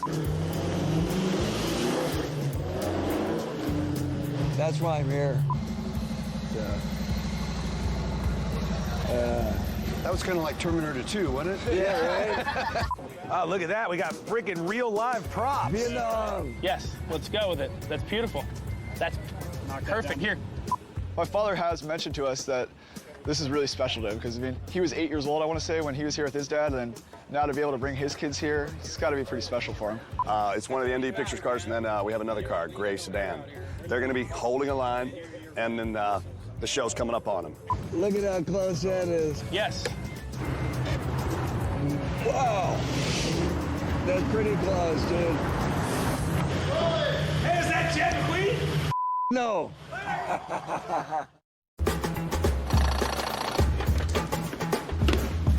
So, you know how I've been doing, like, magic stuff? I've seen you attempt it, but... I got one I want to run by you. You should check it out. Remember the old under the cup trick? Under the cup, where's it at? Yeah, those are clear, so I don't know how it's going to work. Just watch, okay? Okay, so where is it at? Where is it at? Where is it at? Where is it at? Where is it at?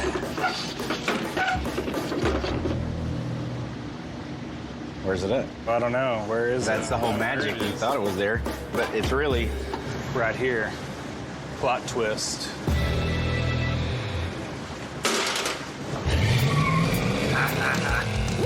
Right now on Fast and Loud, hot rod hunter Richard Rawlings and his Gas Monkey crew are forging gearhead history. 75 grand in 3 weeks. To be the first to pack a 70s Scout with a 707 horsepower Hellcrate motor. We have a motor. And score a record-breaking payday. the money's really good. Well, that's what holds a special place in my heart. I know. Then, this is what we came for, D. after the feds busted its latest owner. It was a major no-no. Will Richard pony up to reclaim his famous Ferrari dark horse? We're at 760,000. Really? That's what you want me to do?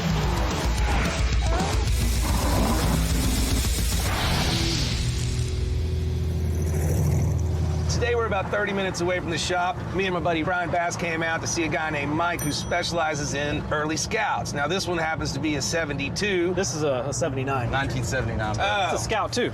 Scout okay. Second generation. It's got a few dents and dings and maybe a pretty good sized whiskey dent in the back. It's a one owner, come on. But it is a one owner, he says, and it's got AC and it's got the V8 motor and four-wheel drive and tilt steering wheel. Tilt steering wheel.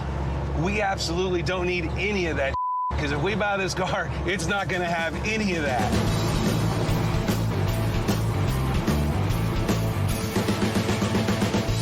Brian's back to go along with this buy because, well, he found this guy, Mike.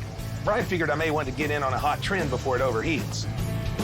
That's why I'm driving a 1979 Scout 2. Gas Monkey's not in the business of chasing trends. I'm the guy setting. Well, this is a one-owner Scout. Came from Farmersville, Texas, about 2 hours away. Okay. Talked the widow down a little bit and drove it home. And, you know, you called me up.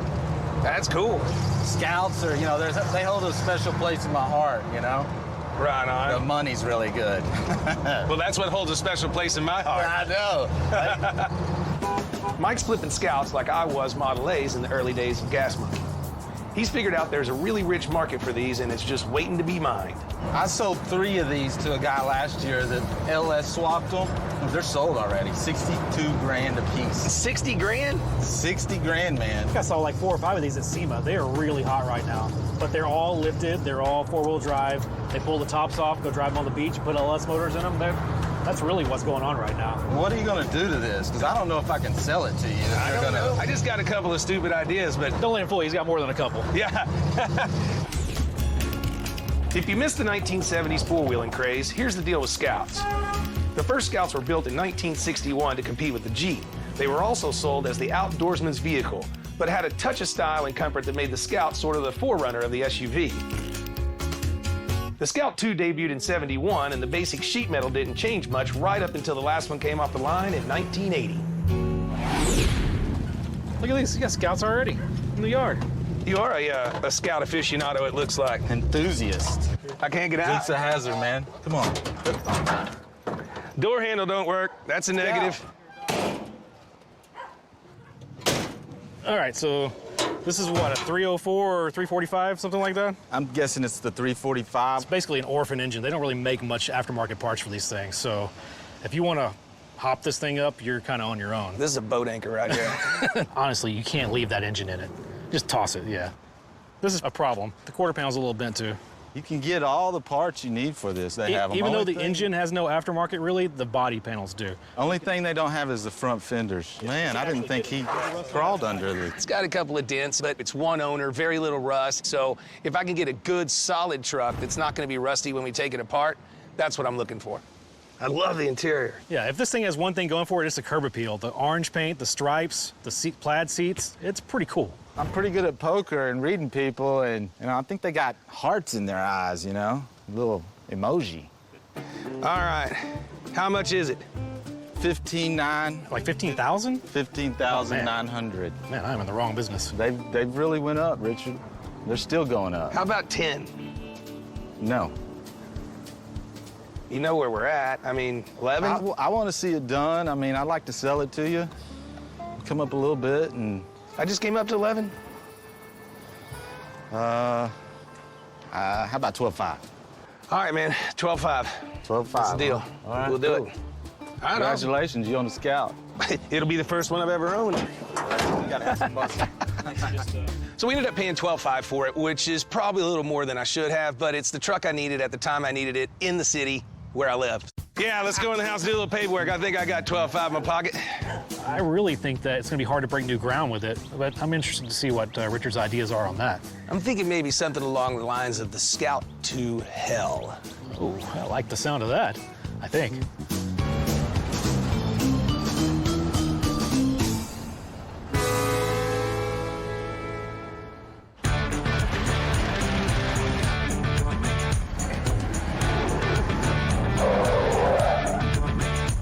What is that? 1979 International Scout. It's orange. Well, that's the one thing that I dig about it. I dig the orange. Aren't you glad it was running? Aren't you glad I'm not going to paint it black? It didn't sound very good. It's not healthy at all in any way, shape, or form. Spiffy interior. Where'd you get that? Grandma's curtains? That's plaid, man. Rev it up, let's hear it.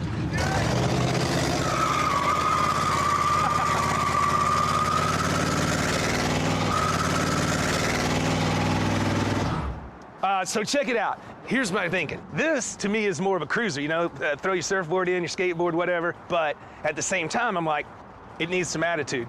We got a Hellcat up there. So we got a Hellcat motor. You may already know that the Dodge Hellcat came out in 2015 with a 6.2-liter supercharged Hemi engine packing 707 horsepower. Most of any muscle car ever. But what you may not know is that nobody's put an actual Hellcat motor in a Scout, and that's exactly what I'm fixing to do here. This is gonna be down, dirty, fast. Let's put a new chassis under it to handle all the power, trick out that crazy interior, and the top. It's removable, and I definitely want to keep that.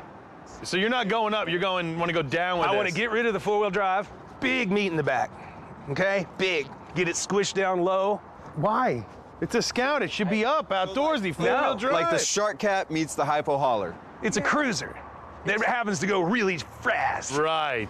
International came out with the Scout to be a four-wheel drive utility vehicle. It's a man's truck, except if you're Richard, now you're gonna turn it into a boy's truck. So I guess it'll now become a Boy Scout. But what I like about it is the kookiness. I like the stripes, and I like the orange, and I like the plaid interior. You would wear stripes and plaid together. Plaid. Yes, plaid stays. Mike, you're gonna get to paint something orange, not black or green. Well, I'm down with that. I want to have what I'm going to call the Scout to Hell, because it's a Scout II. We hadn't painted a lot of orange, so I'm for sure down to paint orange. You want to keep the stripe package? I want it to, at a glance, everybody go, holy that's like a 1970s Scout. And then like, what in the hell did they do to it? Low cruiser, got it, but super fast. Yes. Got it. A lot of attitude. So how much time are you giving us? Can we do it in 3 weeks? Oh, you know what? I like that this thing doesn't look like it's hiding anything. Don't look at the back corner. Don't come back here at all. That'll buff out. Are you going to leave the roof rack? I think you leave the roof rack. No, we're not leaving the roof rack. We're going to smooth that down and paint it. Here's the plan for turning this 1979 Scout 2 into the Scout to Hell. Everyone's seen these lifted and rolling on big wheels, but what's the market for another rock crawler? We're going to gas monkey this one up. When they go high, we're going low to slam this Scout to the ground. Of course, that means losing the four-wheel drive and going with all-new suspension and a Ford Link in the back. Up front, we'll lose the old V8 and pack in a 707 horsepower Hellcrate motor. Inside, I'm losing the back seats, but keeping the plaid. I mean, why not? And outside, just to keep the what-the-hell factor, Mike will lay down a fresh coat of orange and a new stripe package. I want it fast, I want it low, but cruisable, and I want it done in 3 weeks. But I'm not holding back on the budget because the guys are getting 75 grand to get it done. That's a truck I could sell for maybe twice what I put into it. Damn, I like that.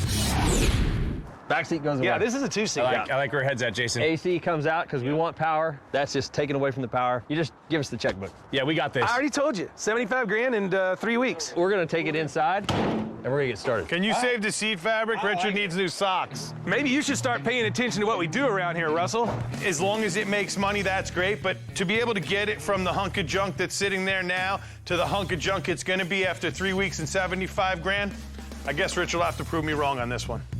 We build and then we sell. Ugh. It's orange. It looks like a safety cone on wheels.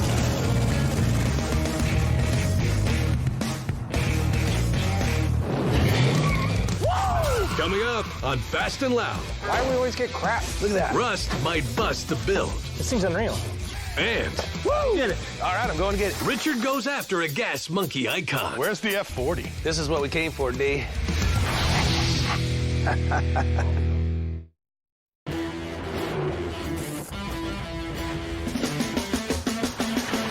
Really should put a plow on this thing. That's good. You need to fix this door handle. Well, that's one on the list. This isn't perfect. Why do we always get crap? Look, at the end of the day, every one of our vehicles, they always sell. They may not always make money, but they always sell. Today, we tear down the 79 Scout. Richard gave us a budget of 75 grand, but only 3 weeks to get it done. I know I'm the paint guy and all, but I'm not convinced that the Hellcrate motor that Richard wants to put in this thing isn't gonna snap it in half. What was the overall plan? Big motor, low, fast. My vision went to the Shark Cat meets the Hypo Hauler. The Shark Cat was a 67 Dodge Dart that we dropped a Hellcat motor into, and it was fast as hell. The Hypo Hauler we made for Hot Wheels and was our take on a 60s era dragster. I think he's already against the wall if he gave us 75 grand to spend on a Cat Scout. You guys haven't even taken it apart? Let's do it. I may not know cars like the monkeys, but I do know I gotta keep this thing on time and on budget, so I kinda gotta help out. Woo! Oh, Look at that. You got spikers. and still not rusted. Usually that Found means his home. The leaves saved it. Yeah, right? Something saved it. Ever hear the saying that Scouts were born rusty? Here's why. International Harvester bought rolls of cheap steel and left it out in the rain. What do you get when you mix water with steel? You get rust. And that same rusty steel they used to build new Scouts. Born rusty. Usually that holds the moisture and makes a big rust hole. The spot like that. Usually that pocket is all rusted Yeah, up. look at it, it's great. This seems unreal. That was somebody's home, you can tell. So dust it's- daubers. These are the kind of things we like to discover. Don't get too happy. This is where the problems start. Ooh, here we go. There's something. Oh, man, that sucks. I feel like the back window was open or something and it got wet back here, because this is really not typical. You know what I mean? Like this soaked up some water or something. Here's the thing, though. Yeah. Not my job. I don't care. Or pull the body first and then the motor? Yeah. This frame's actually in great shape. If we weren't strapping a 700 plus horsepower beast to it, it would do just fine. But we'll save it for another build. Meanwhile, Jeremy will hit up Chris Alston Chassis Works for a super frame that can handle the Hellcrate power. We made an absolute disaster.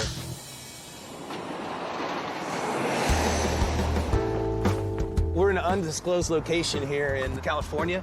The F40 that Gas Monkey built, which was an amazing car, has found its way into a not-so-amazing guy's possession, and the government took it from him.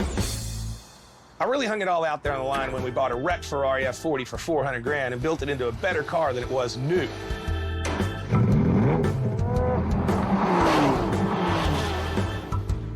Hall of Famer Reggie Jackson paid 650 grand for it at auction. A year later, he took a loss when he sold it for 590. He's fixing to lose 110 grand. So now I'm told it's changed hands again, and then the new owner, he's accused of ripping off the VA for $11 million, and the U.S. Marshals seized his cars.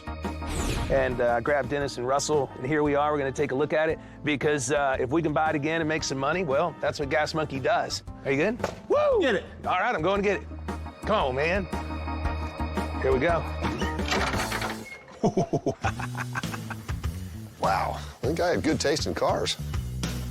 Open the door, and there's tons of cars in there. There's lowriders, there's other Ferraris, there's Corvettes. And I'm like a kid in a candy store. I mean, this could be a lot of cars we could buy cheap. That's a good-looking car. How you doing, guys? Richard Rawlings. Mike Scully. Nice to meet you, brother. Welcome. Mike, Dennis Mike Collins. Dennis, welcome. U.S. Marshal. Oh, you're the U.S. Marshal. Yes, sir. Absolutely. We'll keep you in line. My name is Mike Pennington, Deputy U.S. Marshal. We've had our run-ins. I'm pretty sure our backgrounds have been thoroughly checked. I'm known in the business as a gun toter. We hunt fugitives and sometimes do things like this. Were all of these this guy's collection, or? He's got about 8 or 9 of them. We've got a 69 Corvette. We believe it's to be an L88 series, possibly being one of 2 left in existence. It could be the Holy Grail. This came from the individual, the same as the Ferrari. What makes this car special? Aluminum heads, biggest horsepower they ever built. Triple black. This is a killer car. It's a monster. It's slick. When these go for auction, where do the proceeds go? Restitution for the victims. Sure. Yeah, the leftovers go to the forfeiture fund, and that forfeiture fund is used to fight crime. Where's the F40? It's over here, man. This is what we came for, D. Have you ever seen this car? Only on TV. Probably the hardest build that we ever did. Get you some of this, Chief. Holy that's an F40, dude. We picked up this sorry wreck of a Ferrari F40 for 400 grand after a mechanic T-boned a building on a test drive. So the owner of the car didn't wreck it? Holy cow. When we got after it, the F40 had to come out better than new, and that wouldn't come cheap. Most of those parts had to be imported. Do you have any movement on your price? We did major surgery on the frame and replaced practically the entire body. Oh, and by the way, made it lighter, faster, better handling, and gave the Ferrari purists the middle finger by painting it black. And since we painted this black, there's been at least 4 others that I know of that people painted black. Yeah, this was a major no-no. Everybody was scared to do that. We did it. We built a better F40. Yeah. And that's what Gas Monkey does. We do better than Ferrari. Oof. That should be a bumper sticker. Gas Monkey, better than Ferrari. Before we get back to the airport, we're going to give you the list of the cars that we've looked at, what we're willing to pay, and then you're all over it. The plan is to have my fixer, Russell, sit on the auction site and see if we can buy the Dark Horse back. Number 1, because it's an important part of Gas Monkey history, and number 2, maybe I can sell it again for profit. And there's nothing like making money twice on the same car, because I like instant profitation. Is that a real word, profitation? No, I just made that up. It's a Richardism. It's a Richardism. I kind of like it. Guys, thank y'all very much. Appreciate you, brother. Appreciate it, man. Very good to meet you. Right on. Well, thanks for taking care of the bad guys for us, man. You bet. Take care. Thank you, guys.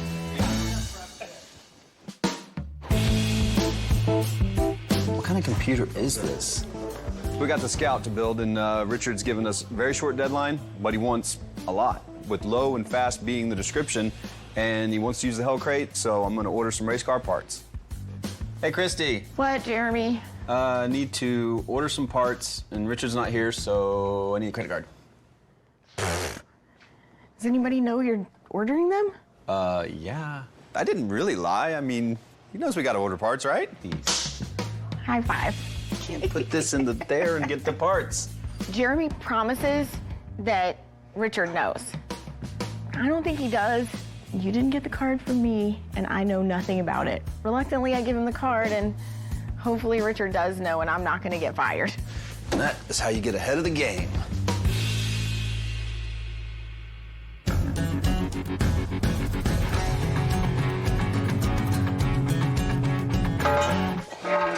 man, those are some good-looking wheels. Yeah, how's it going, bro? How's it going? Hey, how's it going? This is for the Scout project that Richard's making. You sure? Yeah. This guy, Chad from Revo Forged, dropped off an amazing set of blinged out rims for Richard to see, and that totally caught us off guard. Me and the guys have been totally under the impression that we're building something mean and fast. And these wheels, they're not really like that. Pick whichever one you want and call me and I'll have them made up. Okay. See you later. Damn, look at those rims. I guess Chad was just here. Which one are y'all liking for the Scout? This is not at all what we were talking about for the Scout. Quarter-mile rims. I did not ever say build a drag car. Drag car, not sellable.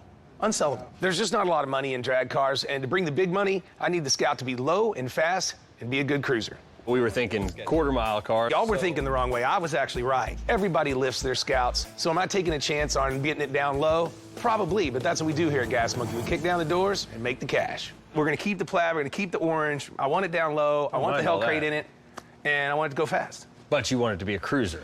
I guess we jumped the gun, so I'm gonna have to clean up whatever mess I've made as far as the parts go before it's too late. What he's wanting is a custom Scout. With a Hellcat motor. Cruiser, race car. He's comfortable. See, you got it, perfect. Hey, which wheel did you like anyway? The one that kicks ass. Let's fit this one on my truck, though. Oh, hey. Whoa! Coming up on Fast and Loud, the monkeys are seeing double. You can just build the drag car, it's here. No drag car. And a bidding war breaks out. Oh my God, it just jumped into 734,500. God, I can't believe that. Take a couple of those things off your wrist. You'll be able to afford it.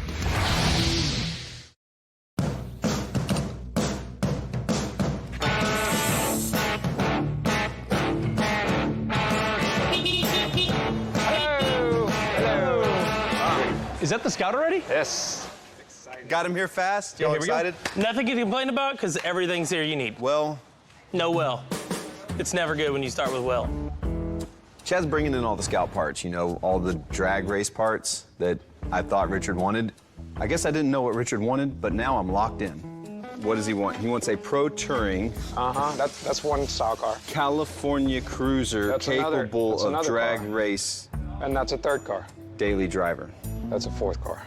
We're able to order parts, big heavy fab parts, and get them here super fast. The fastest we've ever gotten them here, and doesn't matter, because the one time we get them here on time, Richard changed his plans, and half of it's got to go back. Whoa. So now, about half this stuff goes back. Isn't gonna work. So now I gotta ship all that back, get that back, and we need it what, tomorrow? This is the problem. I hate you so much. I hate you so much. Make Good sure. or better, Chad? I'm gonna make it happen. Whoa. Did Chris Austin send us some goodies? Yes, sir. He pulled through, you know, I wanted to see how fast he could get us something. What do you think this is? It's probably what we're sending back because Yeah, that curveball you threw us with the wheels that kind of changed our idea of what we were building. Remember that? These guys are talking about curveballs and how things have changed. Nothing's changed. I laid out my vision for the Scout, and they got it wrong. So now they got to fix it. Hey, Richard, we could just build the drag car. It's here. No drag car. This needs to be a cool cruiser. That's where it's going to bring the money. Yes, sir. Okay, California beach cruiser daily driver. That goes really fast. Really fast. I got to go because there's a taco calling my name. Hey, California Cruiser Pro Touring, whatever you call it. You know what? It doesn't exist, buddy. Jerk. Why did he wait until he walked out of the building? If I was his size, I'd wait until the dude left too. All right, Ferrari time. Richard said, I want you to keep an eye on this bid, and I have, and it is moving nonstop. I flew out to California with Richard and Dennis to check out the infamous F40 they built a few years back. The U.S. Marshals have it coming up for sale again on an auction of seized assets. We're at 45 minutes, 34 seconds, a little bit closer. I'll give Richard a call. If he wants it, we'll get in there and snipe it. Now we're at 710,500. 89 bids here. We're at 725 now. Ugh, it's not the card I wanted. Phone call time. What's the good news? I'm at 725. God, I can't believe that. A lot of people talk on it, so I was hoping to get it back cheap. Well, unfortunately, I think cheap passed a couple hours ago. We are now in pricey. Oh my God, it just jumped into 734,500 now. That's retail. I can't make any money there. 22 seconds. Our number was what it sold for when we sold it, which was $635. Take a couple of those things off your wrist. You'll be able to afford it. 12 seconds. No bid. Closing. High bid, $760,000. I thought that thing would stall at about $550. That just means that we did build a badass car and it's going for record price. I totally agree with Richard that was way too much money for him to want to spend to rebuy a car. But what this does do for $760,000 is it cements Gas Monkey Garage's place in building high-end cars. Yep. Go ahead. You have a beer. I'm going to have a coffee. Later.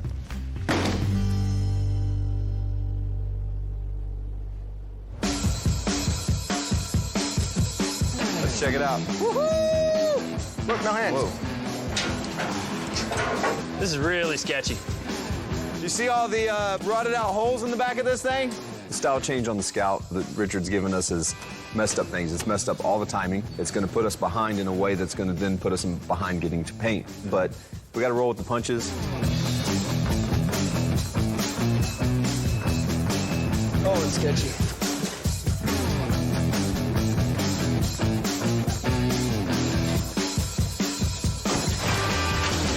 How many times do you ever get back that many body panels with no rust holes in them? Never. But it's been hit in every corner. Yeah. The body panels in the tub for the 79 Scout actually look pretty good. We have a fresh end cap to fix that bad corner. And the floor's no big deal because that'll all be cut out anyway. We're gonna end up using the stock floor that Jeremy ordered and raising it so that we cover up we'll have a stock looking floor, but it'll be higher in here, which will be awesome over the rear suspension. John and Jason are over on the lift tackling the cleanup on the tub, which is great because Jeremy and I are gonna have our hands full when the new chassis comes through the door. We'll weld it up ourselves. We'll build it exactly what we need to fit our Scout.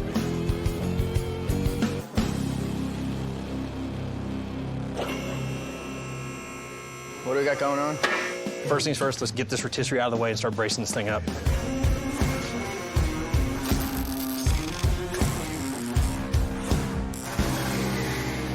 While John's cutting out the floor before dropping the Scout onto the new chassis, I'm cutting away the damaged end cap.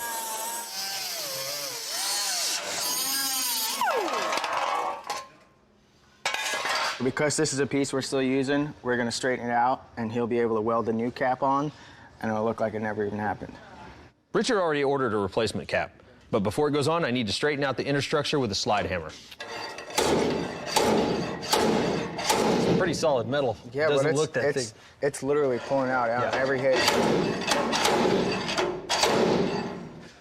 We got a really good piece to work with. It fits everything perfectly, and it's a good solid metal. All right, back to cutting. What's all the noise? Why is it that every time we blast something, it turns into Swiss cheese? Why is it every time you buy something, you buy Swiss cheese? The rear floor had to come out of the Scout anyway. It's got to be raised up. So if anywhere to have rust, this is where you wanted it. The worst thing you had wrong with this vehicle was this corner that was caved in. Okay, so we've removed that, left everything existing. Oh, so that's the piece I when it's all ordered said off the and net. done. Yes. It's a Yeah, good Scout. everything here has to be clean because we're going to run it without the top. I still think that's a bad idea, but yeah. No, I want the top it's your to rig. I want the top to come on and off. Yeah. Well, okay. But most of the time, I would think that somebody that owns a vehicle like this is going to run with the top off. That's true, especially in Texas, if they stay in Texas. especially with the new direction we're heading. Yeah. You know. Why is everybody worried about the direction? Y'all are the ones that picked the wrong way. I think I was real clear when I told the guys what I envisioned for this Scout. I think what the problem is it's just never been done before. Everybody's happy. I'm getting the hell out of here. People are either going to really, really love it, or they're really going to hate it. It's that simple. Coming up on Fast and Loud. My biscuits are burning. The monkeys go all in. So we're ready to make this thing a unibody? Yes. But get dealt a bad hand. We're having a lot of trouble getting our 8-speed automatic. Why?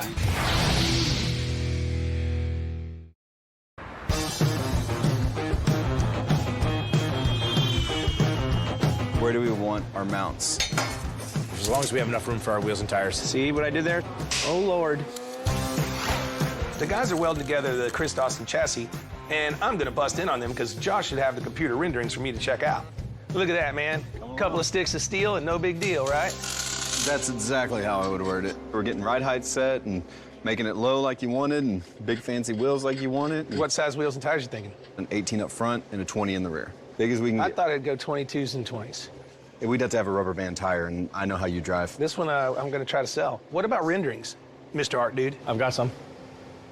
The wheels, they don't match 100%, but this is kind of the look I think you're going for. Yeah. Are these the exact stripes, or did you... These are the exact stripe. Normally, they end right there. The orange stripes do. I like the idea of still stopping somewhere in the general vicinity that the original ones did, but I want to change the stripes just a little bit. Maybe there's less of them and they're thicker. These guys are finally starting to get why I'm lowering the Scout. Some truck guys like big tires and wheels and lifts and what have you, pretty much like the Camaro we built. But that's not built for speed, and the handling would be all messed up, so that's not how I roll. Just about like any car I like to drive, I want it down low, that's less drag, faster, meaner, that's how we do it. What do you think about the bumper and the little air dam scoop? Can we make this functional air intake? Yes, we can.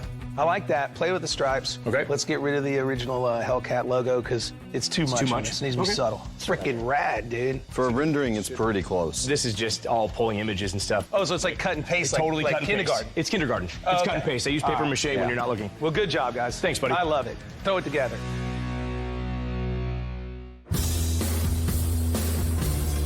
All hands on Scout. Right now, it's all about the Scout chassis. We're about to start rock and rolling. We're gonna start tacking in, measuring, getting everything lined up. Basically bring the frame rail from the back to the front, make one big chassis. Here we go. You ready? Yep. Watch your biscuits. Give it a little bit more. You're doing My biscuits are burning. Jeremy and I live to fabricate. And what's better than building a full frame from scratch to handle 707 horsepower? We're running 1x3-inch frame rails and reinforcing all the seams with steel fish plates. That's the process I used to use back in the day on railroad tracks. So that should tell you how strong this frame's gonna be.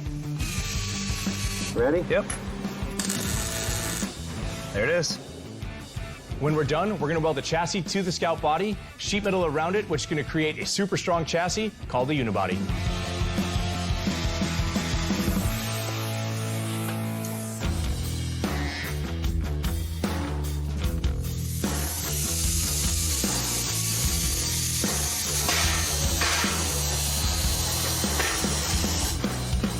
So now that we got the back half fully connected to the front half, our front cross member, we're moving forward. We can get this thing off this table, set the chassis back underneath the body. I mean, everything can start happening now. Y'all got it? Got a great plan. Oh, it's so light. Okay, we're ready. Now we can get the frame over to the body and weld them together. Forward, forward, forward. More forward, more forward, more. Stop. It's ugly, Will. So we're ready to make this thing a unibody? Yes. Let's get some welders set up and make 2-1. Unibody is short for a unified chassis and body. You make them one, it becomes a unibody. Up at the front. Once we lock it all together, weld it all together, it becomes super strong. So that's what we're excited for. It's gonna have a ton of horsepower in this thing, a little cage in it, probably just a back half, pretty streetable vehicle. Should be pretty safe. Can't really even say we have a chassis anymore. It's like the chassis disappears and now it's just a unibody. It's like, where does your lap go when you stand up? This is absolutely nothing that anybody should ever set off to build. This collaboration of parts and vehicle and it's a cool Frankenstein build. I think on something like that, though, as long as you stay clean, because when it gets weird is when you're like, ah. Needs to be a certain theme, too, though. I know that we got everything everywhere. Yeah. But if we can stay in a theme, amongst each other, then it stays cool. The theme is clean. Ooh, I like that. The theme is clean. Got it. What's up? What do you think? It's working. Hey. What do you think of your now unibody Scout? And they see this. Freaking rad. I keep checking on these guys because I'm not sure they get where I'm trying to go with the Scout build. All right, so if we're unibody now, what did we put under this, or is that it? That's it. So we're... 2 frame rails run all the way forward on this thing, up to the front cross member. Where do they meet? Right up to this. No. Yeah, so this replaces that big factory cross member that was here. That's why we plated this all in and added these gussets. All right, so is the metal work done? Body ready to be painted? This is week 1? Yeah, you're only week 1, so we've done a lot. There's a lot. This was a running, driving vehicle when it came in. Well, yeah, and look what you did to it. Now it doesn't even run or drive. I hate to break it to you, but we're still missing a big chunk of the drivetrain. We're having a lot of trouble, maybe you can call in a favor to your Dodge guys, getting our 8-speed automatic that you want. Why? They just don't Just have delayed. them. Nobody has them. I mean, they're hard And to if they get. have them, they're putting them in one that they might be repairing for some reason. It's not my problem. I mean, when y'all start bitching when I'm trying to give you compliments is when it's my exit. Because it is like late Friday night right now. You see how dark it is outside? Yeah, and we're still here. You got us here all night. Yeah. It's only 5 o'clock. It just gets dark early. Coming up on Fast and Loud, the monkeys power up. We have a motor. That's nice. But problems might shut them down. I don't think this is gonna work, dude. And Richard plays matchmaker. I've been looking for this truck about 8-10 years. Oh, it's there, man.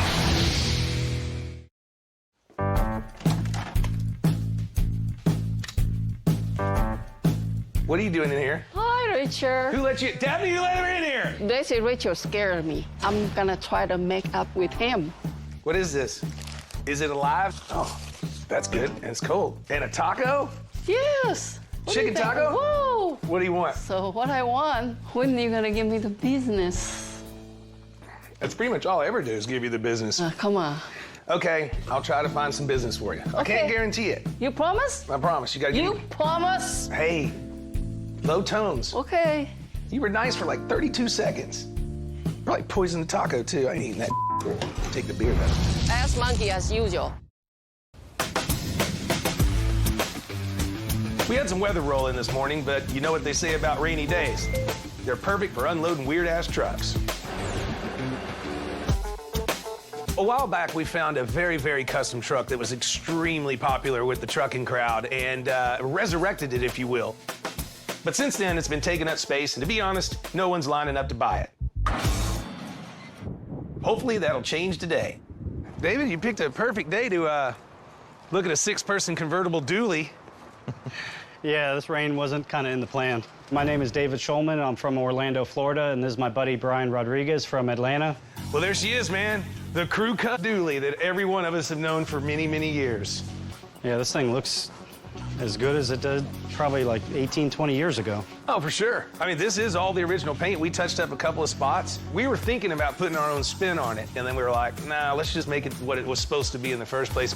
I've been looking for this truck, like for years and years. About 8-10 years, I tried to buy it. What you got here? Well, this is some pictures back in the day when I went out to California. I used to fly out for the California Truck Jamboree show and went to MIC and sat in it. And I mean, that was 20 years ago. Heck yeah. He's kind of chased this truck, and I kind of snuck it out from under him.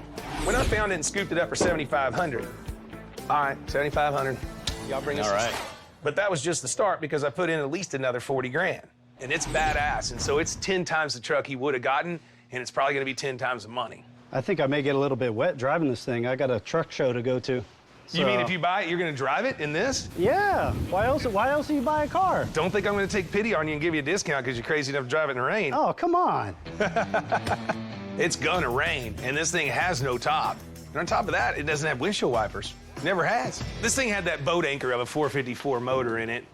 So we stepped it up a little bit. That's a K-Tech one-off build LSX with about 600 plus horsepower.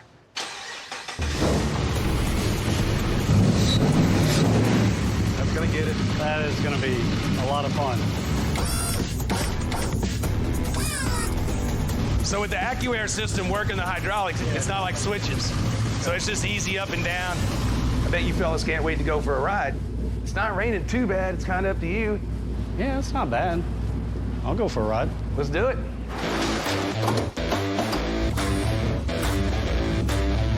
Sounds awesome. Oh, it's rad.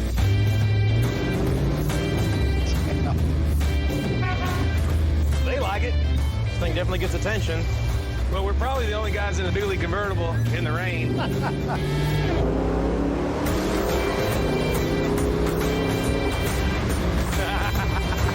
It'll get it. Oh, it's there, man.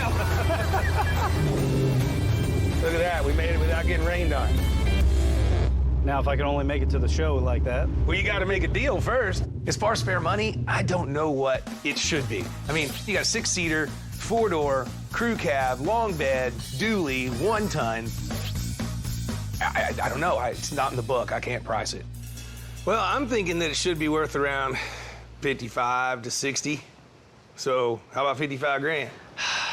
I was thinking more like in the 40 range. No, I can get 40 for it all day long. But, you know, I'm here to sell it. It takes up a lot of space here. So, I don't know, how about 50? I know I can't build it anywhere near that. No way. All right, I'll do 50. Killer. Right on, man. Good job, guys. So I hit him at around 60, just see where he was at. We settled on 50 grand. I think that's all of it. I don't think I could have got any better at an auction, and I think he was the buyer. As they say, there's an ass for every seat. David is that ass today. Let's go do some paperwork, and then you're really gonna jump in it right now and go to Mississippi. Yeah, why do you think I bought it? That is so badass. I wish I had time to do cool things.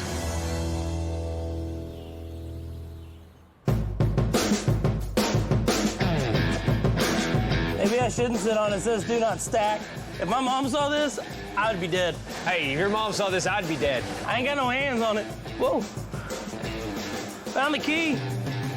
We're a little over a week into the build on the 79 Scout. And right now, we're taking a 707 horsepower Hellcrate motor off the shelf because Richard pulled some strings to get the 8-speed tranny. Now we can finally marry the two together and do a mock stab of the drivetrain. Let's do this. Get you some of that. A Hellcrate? It's a big deal. We have a motor. That's Dude, nice. took up the whole crate. A lot of power. Oh, man. The Hellcrate is the same motor as the Hellcat, which you'll find in the Dodge Charger. Only thing is, this baby's meant to be retrofitted into other cars. I'm waiting on a trans. Trans got here this morning, so that's here. Great. Well, then I can bolt the motor and trans together. And while you guys are finishing up the metalwork and you're finishing up your brackets, we can drop that thing in. Yeah, drop it in, see if it clears the floor. That'd be awesome. Set all the mounts and everything. Yeah. It's the first supercharged factory direct 707 horsepower crate engine kit ever sold. Even cooler is we're going to be the first to ever put one into a Scout. This thing weighs a ton. We're using an 8-speed automatic transmission from Mopar. It comes with a torque converter for lightning fast shifts and acceleration. We want to drop in the motor and transmission to do a mock-up of how it's going to sit inside the engine bay, so we can see where we want to build our motor and transmission mounts before it all goes off to paint. Looking at that pan, this cross member. Yeah, is that motor backwards right now? Hey, Jason. Sir. Now that we got the motor out, I can really look at it, and the cross member that we have with the rack and pinion and everything. Yeah. This front sump pan is not going to clear. Yeah, it'll that's put our not gonna motor work. like through the hood. Our drive shaft will be too high. It'll just create too many problems down the road. That is a pretty tall sump. Yeah. What is it, like six inches tall? So that does make a lot of difference on a steering rack. I don't think this is going to work, dude. We should have had the motor and transmission in days ago, like days ago. I'm starting to feel the stress a little bit. It's going to stink. Next week on Fast and Loud, You're losing your ass back there. the monkeys race to finish the Scout from Hell. But being the first to put a Hellcrate engine in a Scout is more than they bargained for. Isn't this what you planned it to be? I don't think I want black leather. And Richard's interior design might turn heads and stomachs until Richard finds himself dealing with an old nemesis. Hey, ass monkey. You gotta come up with a new catchphrase. Plus, Richard goes to see Dennis for a shopping spree and comes home with a 1963 split window. This is a cool-ass car. Can the monkeys fulfill Richard's vision? Or will he end up with a super-powered orange crate? We got a problem. That doesn't look good. Naga peri peri chicken, Hathazari কিমা পরোটা, শিমলা মরিচ দিয়ে একটা stuff delete.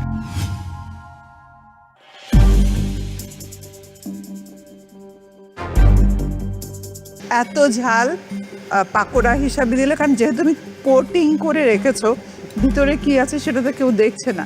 রাজশাহীর প্রতিযোগী মৌসুমী কবির আপনার recipe নিয়ে চলে আসুন।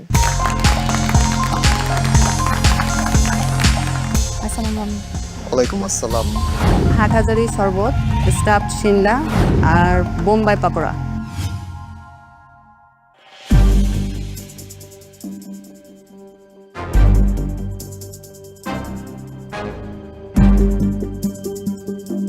এই বোম্বাই মরিচের পাকোড়া আমার মনে হয় এটাকে তোমার ব্যালেন্স করা উচিত ছিল। এত ঝাল পাকোড়া হিসাবে দিলে, কারণ যেহেতু তুমি কোটিং করে রেখেছো, ভিতরে কি আছে সেটা তো কেউ দেখছে না। এইটা অনেক বেশি ঝাল হয়েছে, এইটা ঠিক আছে শিমলা মরিচ যেটা করেছো। তবে তোমার এইটা আমি যত ঝাল মনে করেছিলাম, এটা কিন্তু অত ঝাল না। পুরোটা ব্লেন্ড করে দেওয়া এটা খেতে খুবই ভালো হয়েছে। এইটা যদি এরকম ব্লেন্ড করতে তাহলে 10 on 10 পেতে। Thank you very much. ড্রিঙ্কটা আপনি যেটা বানিয়েছেন, হাটহাজারি শরবত, খেতে এমনি মজা, বাট এটাতে আমার মনে হয়েছে যে হাটহাজারি ফ্লেভারটা সিগনিফিকেন্টলি বোঝা যায় না। আগেন এটা যদি না বলেন তাহলে বোঝার কোনো ওয়ে নেই। প্লেটিংয়ে একটা মরিচ অথবা মরিচের কোনো এলিমেন্ট দিয়ে দিতে পারতেন, তাহলেই ড্রিঙ্কটা টেস্ট না থাকলেও বোঝা যেত যেটা হাটহাজারি মরিচের ড্রিঙ্ক। নাম্বার 2, বোম্বাই মরিচ পাকোড়া। আইডিয়া কনসেপ্টটা ভালো ছিল, এটাকে ভিনেগারে কিছুক্ষণ রেখে দিলে একটু ঝালটা কমে আসতো, বাট এটা খাওয়া যাচ্ছে না, and এটা খাওয়া পসিবল না। কামিং টু দ্য শিমলা মরিচ, স্টাফিংটা অনেক মজা ছিল, প্লেটিংও ভালো ছিল দেখতে, অ্যান্ড প্রেজেন্টেশন এভরিথিং এটা ভালো লেগেছে। Thank you. আপনার কস্টিং আজকে ঠিক আছে। দুটো স্টার ডিশ হচ্ছে ড্রিঙ্কটা আর শিমলা মির্চের যেটা স্টাফিং দিয়ে করেছেন এটা। ড্রিঙ্কসটার মধ্যে তেঁতুলটা দিয়ে যেহেতু আপনি ব্লেন্ড করেছেন তাই তেঁতুল টক ঝাল মিষ্টির একটা ফ্লেভার আসছে। শিমলা মরিচের পুরো এটাই আমি শেষ করেছি স্টাফিংটা, মরিচ দিয়ে খেলে আরও বেশি ভালো লাগছে। সুন্দর করেছেন, প্রেজেন্টেশন সুন্দর, nice try. Thank you. Thank you, thank you Mousumi Kabir.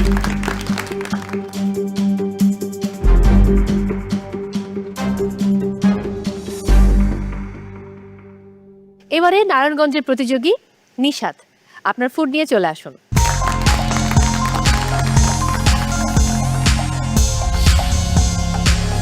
Naga peri peri chicken, Hathazari কিমা পরোটা, শিমলা মরিচ দিয়ে একটা স্টাফ ডিলেট।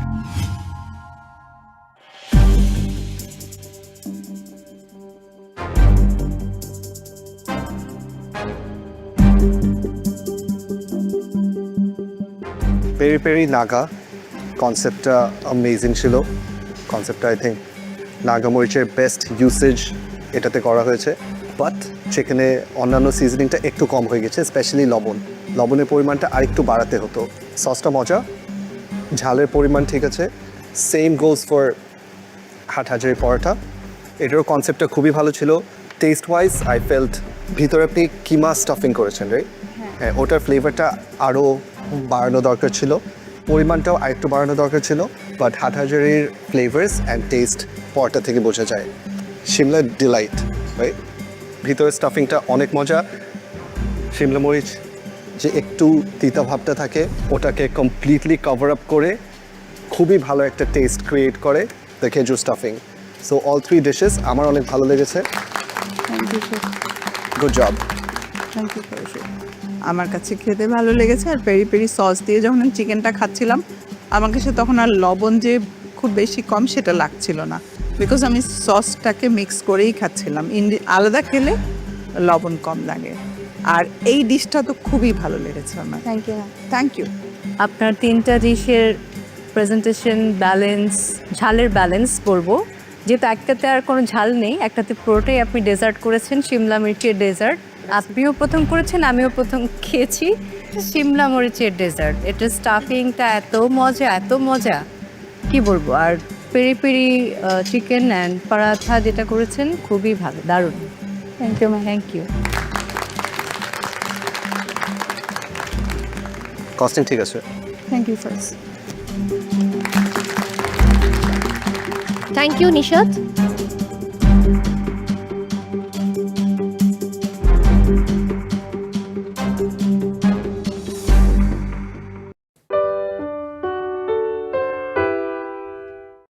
আমরা যে সালাদটা ট্রাই করেছি সেই সালাদের সাথেই কিছুটা মিল আছে। অ্যান্ড টেক্সচার ওয়াইজ আমি বলবো আপনি অ্যাগেন সবচেয়ে ক্লোজেস্ট গিয়েছেন। বাবা গানুশের রেপ্রেজেন্ট আপনি একটা সস বানিয়েছেন যেটা the texture of it is very similar to baba ganoush. Overall I think আজকে was a very good try.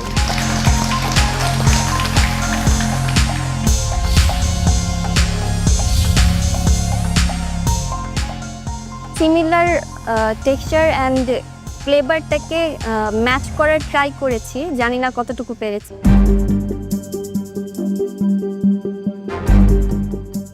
Food taste করবার সময় কি ভেবেছিলেন, কি আছে? এতটুকু বুঝতে পারছিলাম যে এটা একটা স্যালাড, আর সিজনিংগুলো যখন মুখে যাচ্ছিল তখন ইটালিয়ান স্যালাডের সাথে কিছুটা মানে মিল করতে পারছিলাম। আমি যখন ব্রেডটা খাই তখন ক্রিস্পি লেগেছে অ্যান্ড অয়েলে ভাজা মনে হয়েছে, কারণ ক্রিস্পি একটা টেক্সচার ছিল। দ্যাটস আমি ভেবেছি যে এটা মেবি নাচোসের ব্রেড হবে, দেন আমি ওইভাবে ক্রিয়েট করি। আপনি আজকে 20টা ইনগ্রিডিয়েন্টস গেস করেছিলেন, out of 20 you got 14 right. 14টা আপনার ঠিক হয়েছে।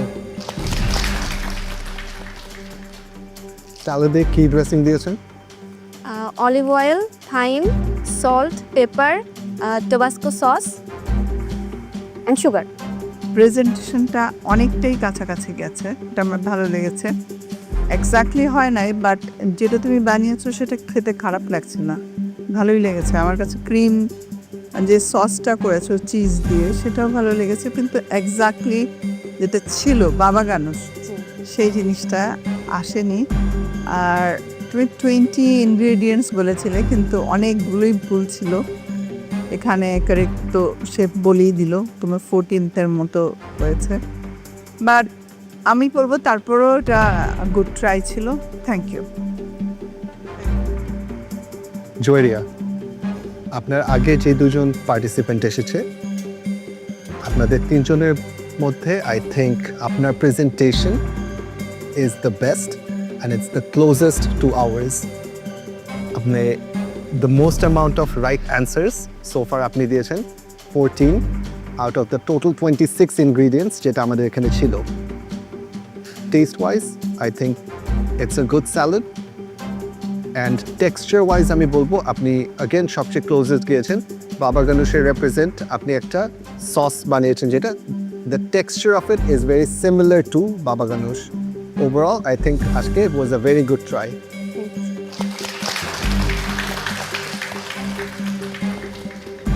আমরা যে সালাদটা ট্রাই করেছি সেই সালাদের সাথেই কিছুটা মিল আছে, সেখান থেকে আপনি অনেকটা এগিয়ে আছেন। অনেক সুন্দর ট্রাই করেছেন, থ্যাংক ইউ। আপনার দুটো পোর্শন টোটাল হয়েছে, একটা সার্ভ করেছে, সেটাই তো টোটাল উপরে টোটাল আপনি হ্যাঁ 526 টাকা সেল করছেন। ঠিক আছে, thank you. Thank you জয়েরিয়া।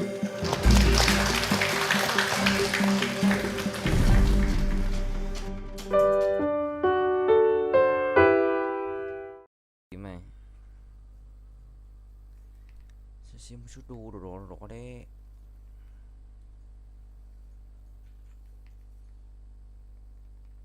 Bẹp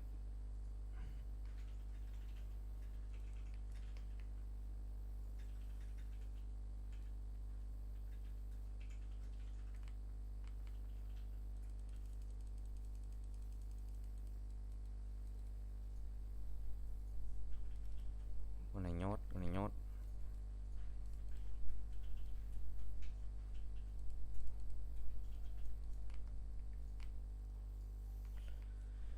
Nó bẹp, ôi ôi, mình đuổi.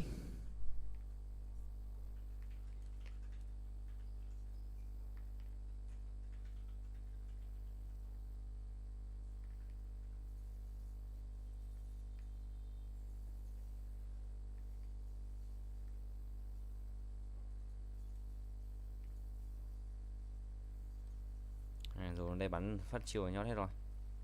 Mình chết luôn. Cái gì mà lại thua. Game sắm cứt.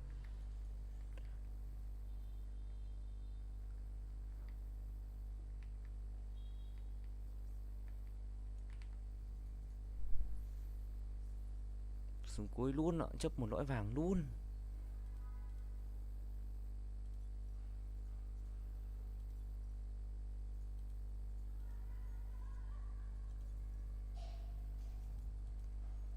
Hay đấy, cái này hay đấy.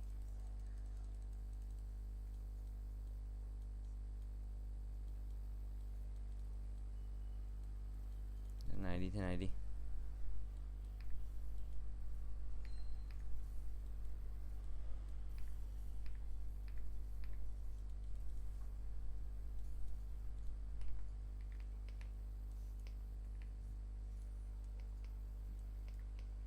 $500 triệu, 600 triệu tiền.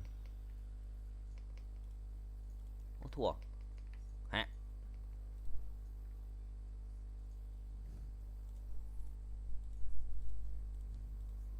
Ui dồi ôi, 44 caram xin người.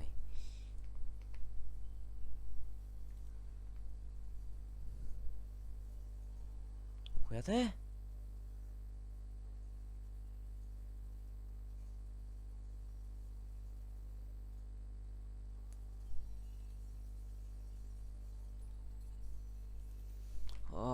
Nobody so strong.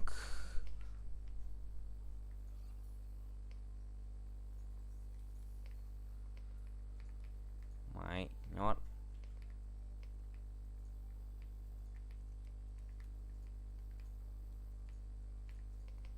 Bên dưới nhót rồi, xếp bên trên rồi.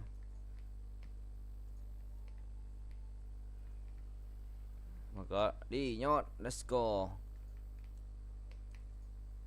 Một bán chết.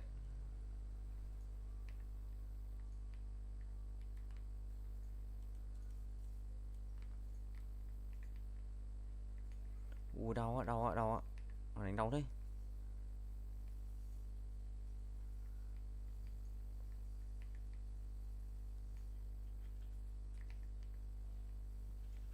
$200 triệu máu. Một đường ke nhót. Ôi chết mình luôn đi. Khỏe thế nhở? Thua suốt này.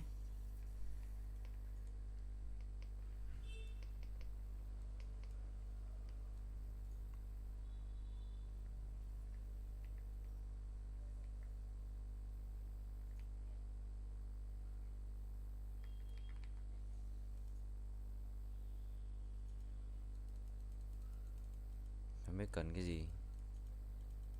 Cái này đi. Bém.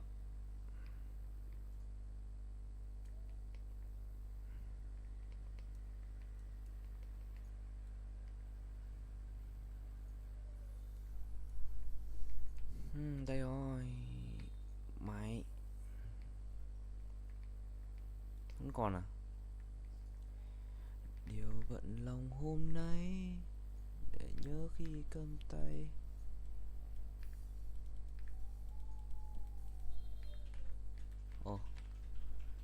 Có thể sưởi ấm tim người. Mày nhót. Bom.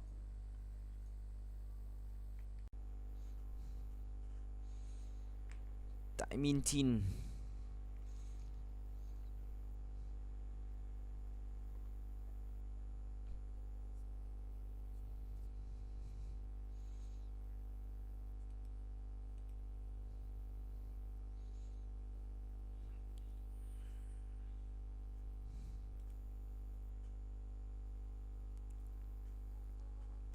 Lại một chút. Danh xuất hiện. Danh xuất hiện ở thứ tha mỗi lần. Em như con nước trong veo.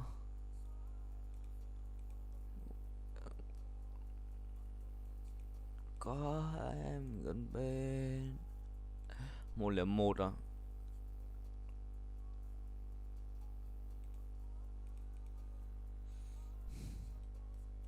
Đâu rồi, ở đâu?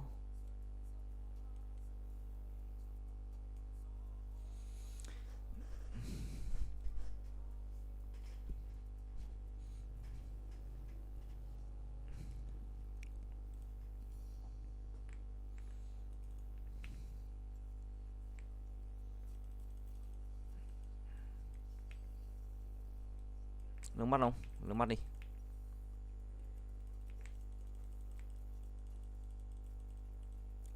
Wow, Brie looks so weird.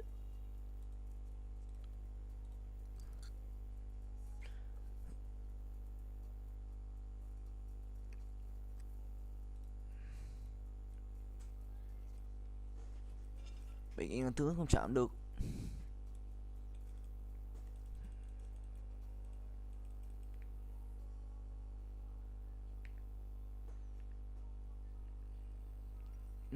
Nhảy chôn thế.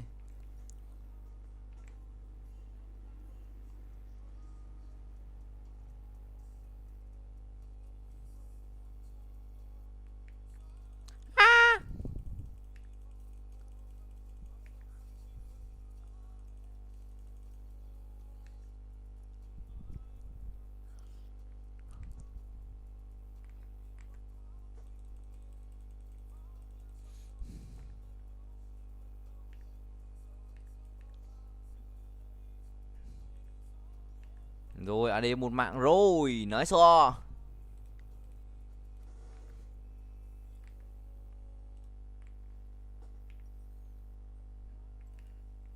Một kẻ là chết.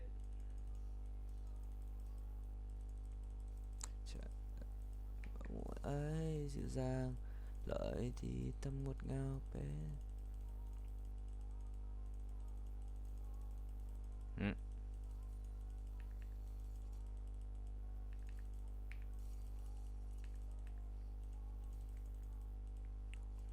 Cũng là 10 năm à.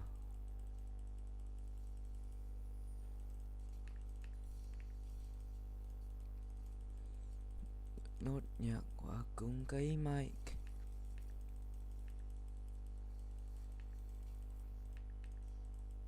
Vài câu ca.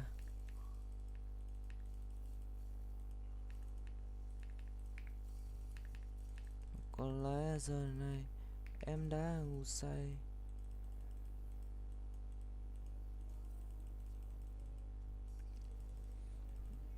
Những cái thả bom này, những cái thả bom này, cái thằng khủng bố này.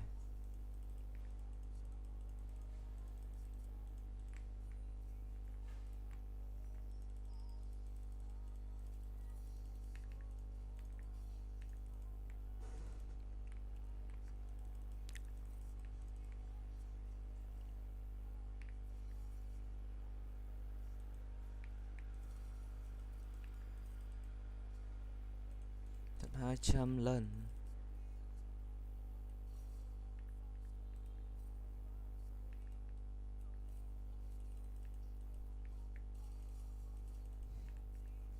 Kết thúc thật rồi, hết sức thật rồi, phải không em ơi?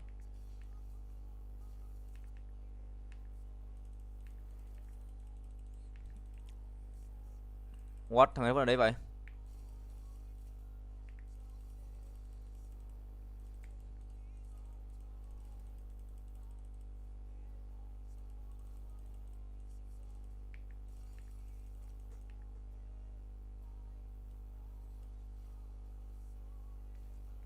Nếu ngày ấy à,